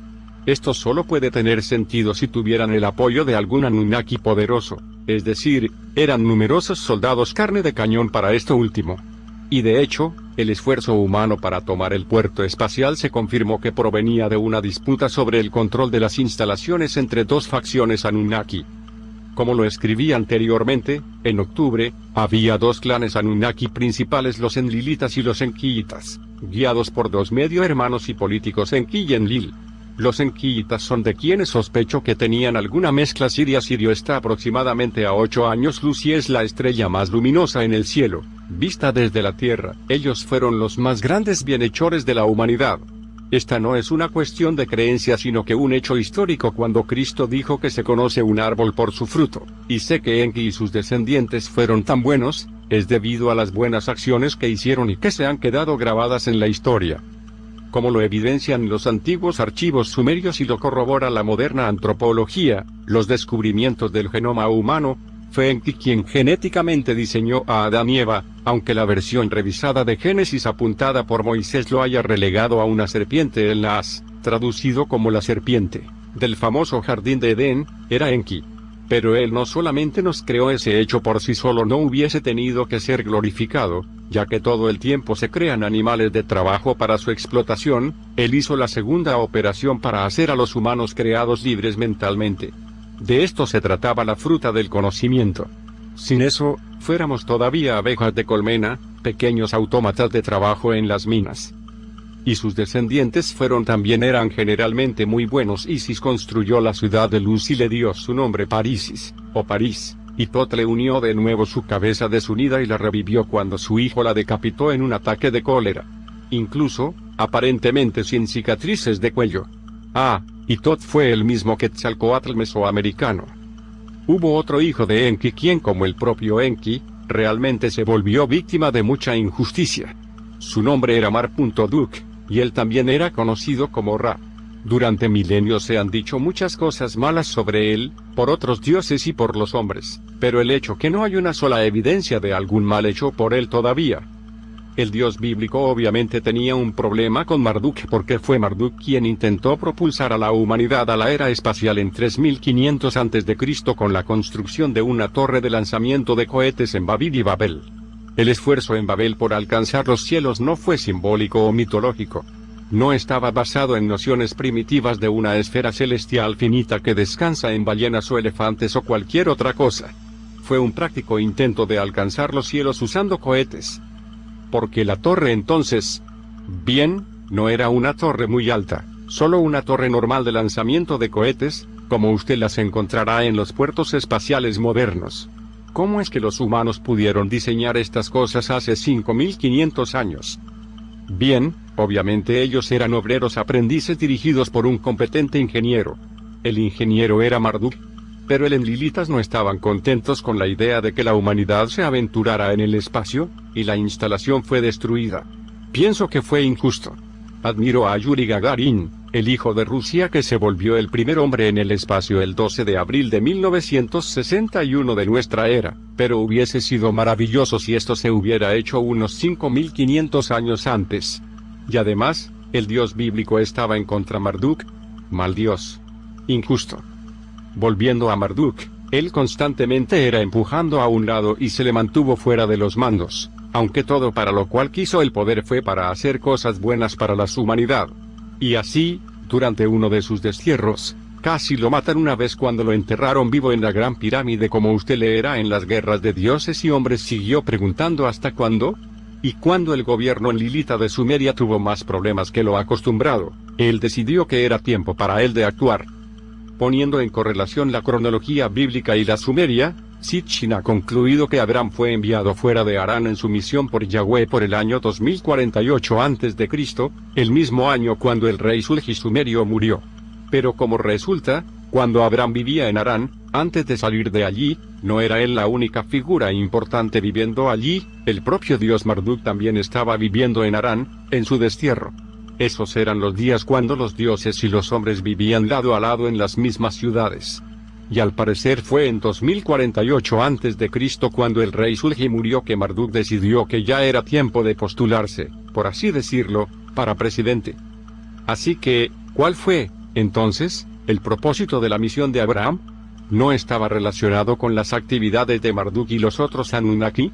Y sin embargo, Abraham fue dirigido por Yahweh en vez de ser dirigido por cualquiera de los Anunnaki. ¿Qué hacía Yahweh, entrometiéndose en los asuntos de los Anunnaki? Examinando los eventos históricos de la Guerra de los Reyes, podemos ver que fue Abraham y las tropas puestas bajo sus órdenes por el faraón egipcio que impidieron a los reyes entrar en Sinaí para tomarse el puerto espacial y regresárselo a Marduk y a su hijo Nabu. Después de que Abraham completó exitosamente su misión, fue rápidamente encomendado. Después de esos eventos, Yahweh habló a Abraham en una visión, diciendo: no temas, Abraham, yo soy tu escudo, y tu galardón será sumamente grande. Génesis 15:1. Los versos inmediatamente precedentes del capítulo 14 mencionan una conversación con el rey de Salem, el centro de control de la misión, la región restringida la cual siglos más tarde se convirtiera en Jerusalén. Podemos suponer que allí tuvo lugar la conversación con Yahweh en la que Abraham fue reasegurado. De hecho, Sitchin señala que este lugar era tan remoto del resto de la acción que Abraham ciertamente no hizo el largo viaje hacia allí si no hubiese tenido una cita en ese lugar. La cita era muy probablemente con Yahweh o con uno de sus espías, puesto que esto todavía fue antes del momento X en el que el mundo antiguo se convirtió en polvo radioactivo. Ellos todavía tenían que operar clandestinamente. Pero el momento de la sentencia llegó. Yo pienso que si Abraham no hubiera detenido a los ejércitos que intentaban tomar el puerto espacial, Marduk y Nabu probablemente lo habrían tomado, y el curso de la historia mundial habría sido completamente diferente. No importa cuánto he esforzado mi cerebro, no he podido visualizar cómo habría sido el mundo, pero quizás hubiera sido mejor. Pero la historia fue que luego del fracaso de la conquista, causado por Abraham, los Anunnaki se reunieron en asamblea y decidieron aniquilar el puerto espacial para que nadie pudiera tenerlo. Pero, ¿cómo fue alcanzada esta decisión? ¿Por qué margen se tomó la resolución? ¿Hubo algún desacuerdo? Los dos más grandes disidentes eran Enki y Narsag, quienes también fueron nuestros creadores, y yo diría que aquellos que más nos aman se preocupan más por nosotros. El texto sumerio registra que Enki, vencido e incapaz de poder hacer algo, dejó el cuarto. Se lanzaron 7 Igm llevando las ojivas nucleares en su misión mortal. Una fue dirigida hacia el puerto espacial, y 5 fueron dirigidas hacia las ciudades entre que se pensaba que se estaba escondiendo Nabu. Aniquilando 5 ciudades abarrotadas de civiles inocentes en un esfuerzo por atrapar a un solo sospechoso supera a los halcones guerreros americanos y a los nazis en atrocidad. ¿Dónde fue enviado el 7º proyectil? Los textos antiguos no dicen esto claramente, y Sitchin tampoco lo menciona, pero la evidencia física habla por sí misma. Observando la fotografía satelital de la península de Sinaí con su gran cicatriz negra, sobre todo si usted ve la foto a colores como yo la vi en uno de los seminarios de Sitchin al cual asistiera, claro a mí que una de las áreas más fuertemente impactadas es la esquina sureste, donde está localizado el monte Catherine. Este es el mismo Ar.sa llamada así en honor a Ninarsag, la señora de la montaña alta. Allí tenía ella la base médica, junto con un poco de equipo de guía para naves espaciales construido y mantenido por ella junto con Enki. Esa facilidad curativa mágica fue la última víctima del holocausto nuclear. ¿O no la última? La última víctima fue la propia gran civilización sumeria antigua. La explosión nuclear sobre el Sinaí perturbó completamente todo el sistema del tiempo del cercano Oriente y el Mediterráneo. Tal descarga súbita e inmensa de energía es algo para lo que la Madre Tierra está completamente desprevenida, y se formaron grandes nubes y vientos. El problema era que la nube consistía ahora de polvo muy radioactivo, y los vientos estaban llevando hacia el este del Sinaí directo hacia Sumeria.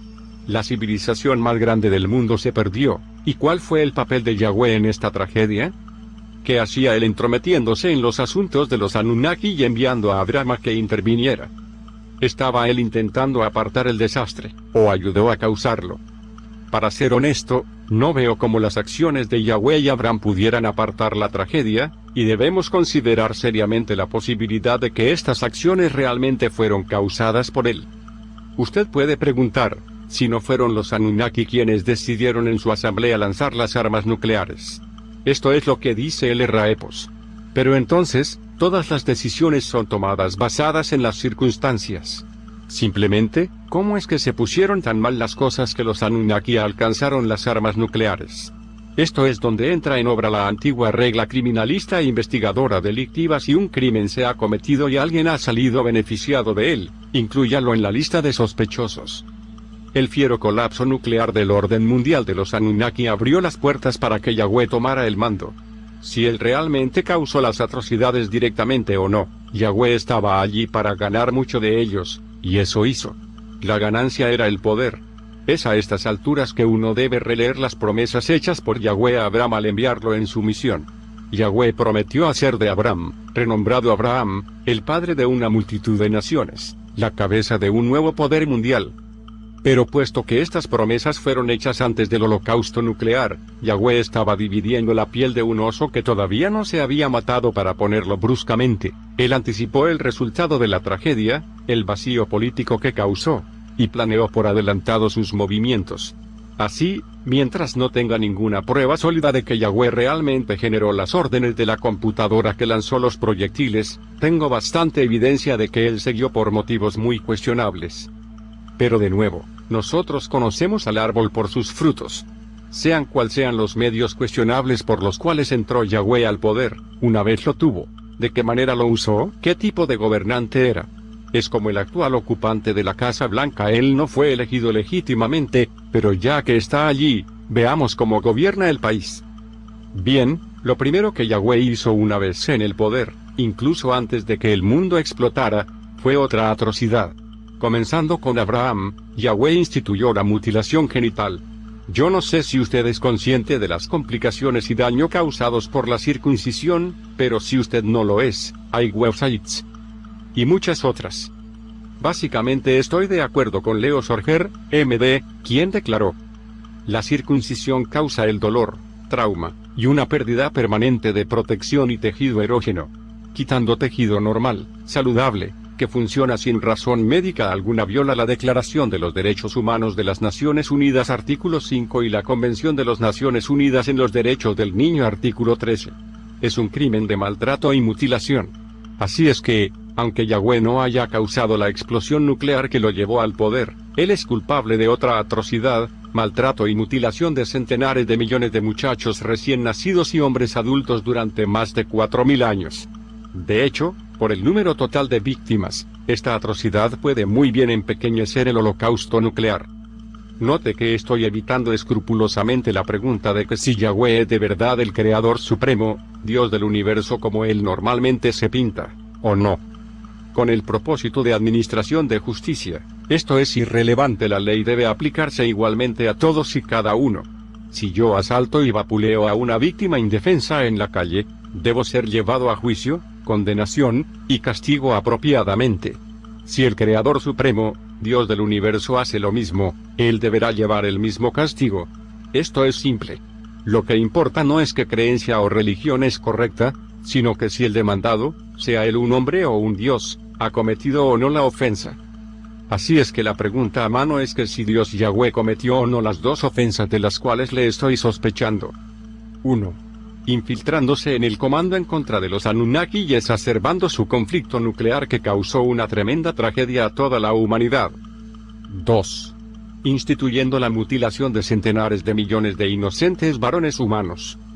Por el momento, no tengo bastante evidencia para declarar culpable a Yahweh de los cargos de la cuenta 1, razono que hay bastante evidencia para declararlo culpable en cuenta 2. Pero siendo científicamente objetivo, consideraré alegremente válida la evidencia de lo contrario. ¿Tiene usted alguna?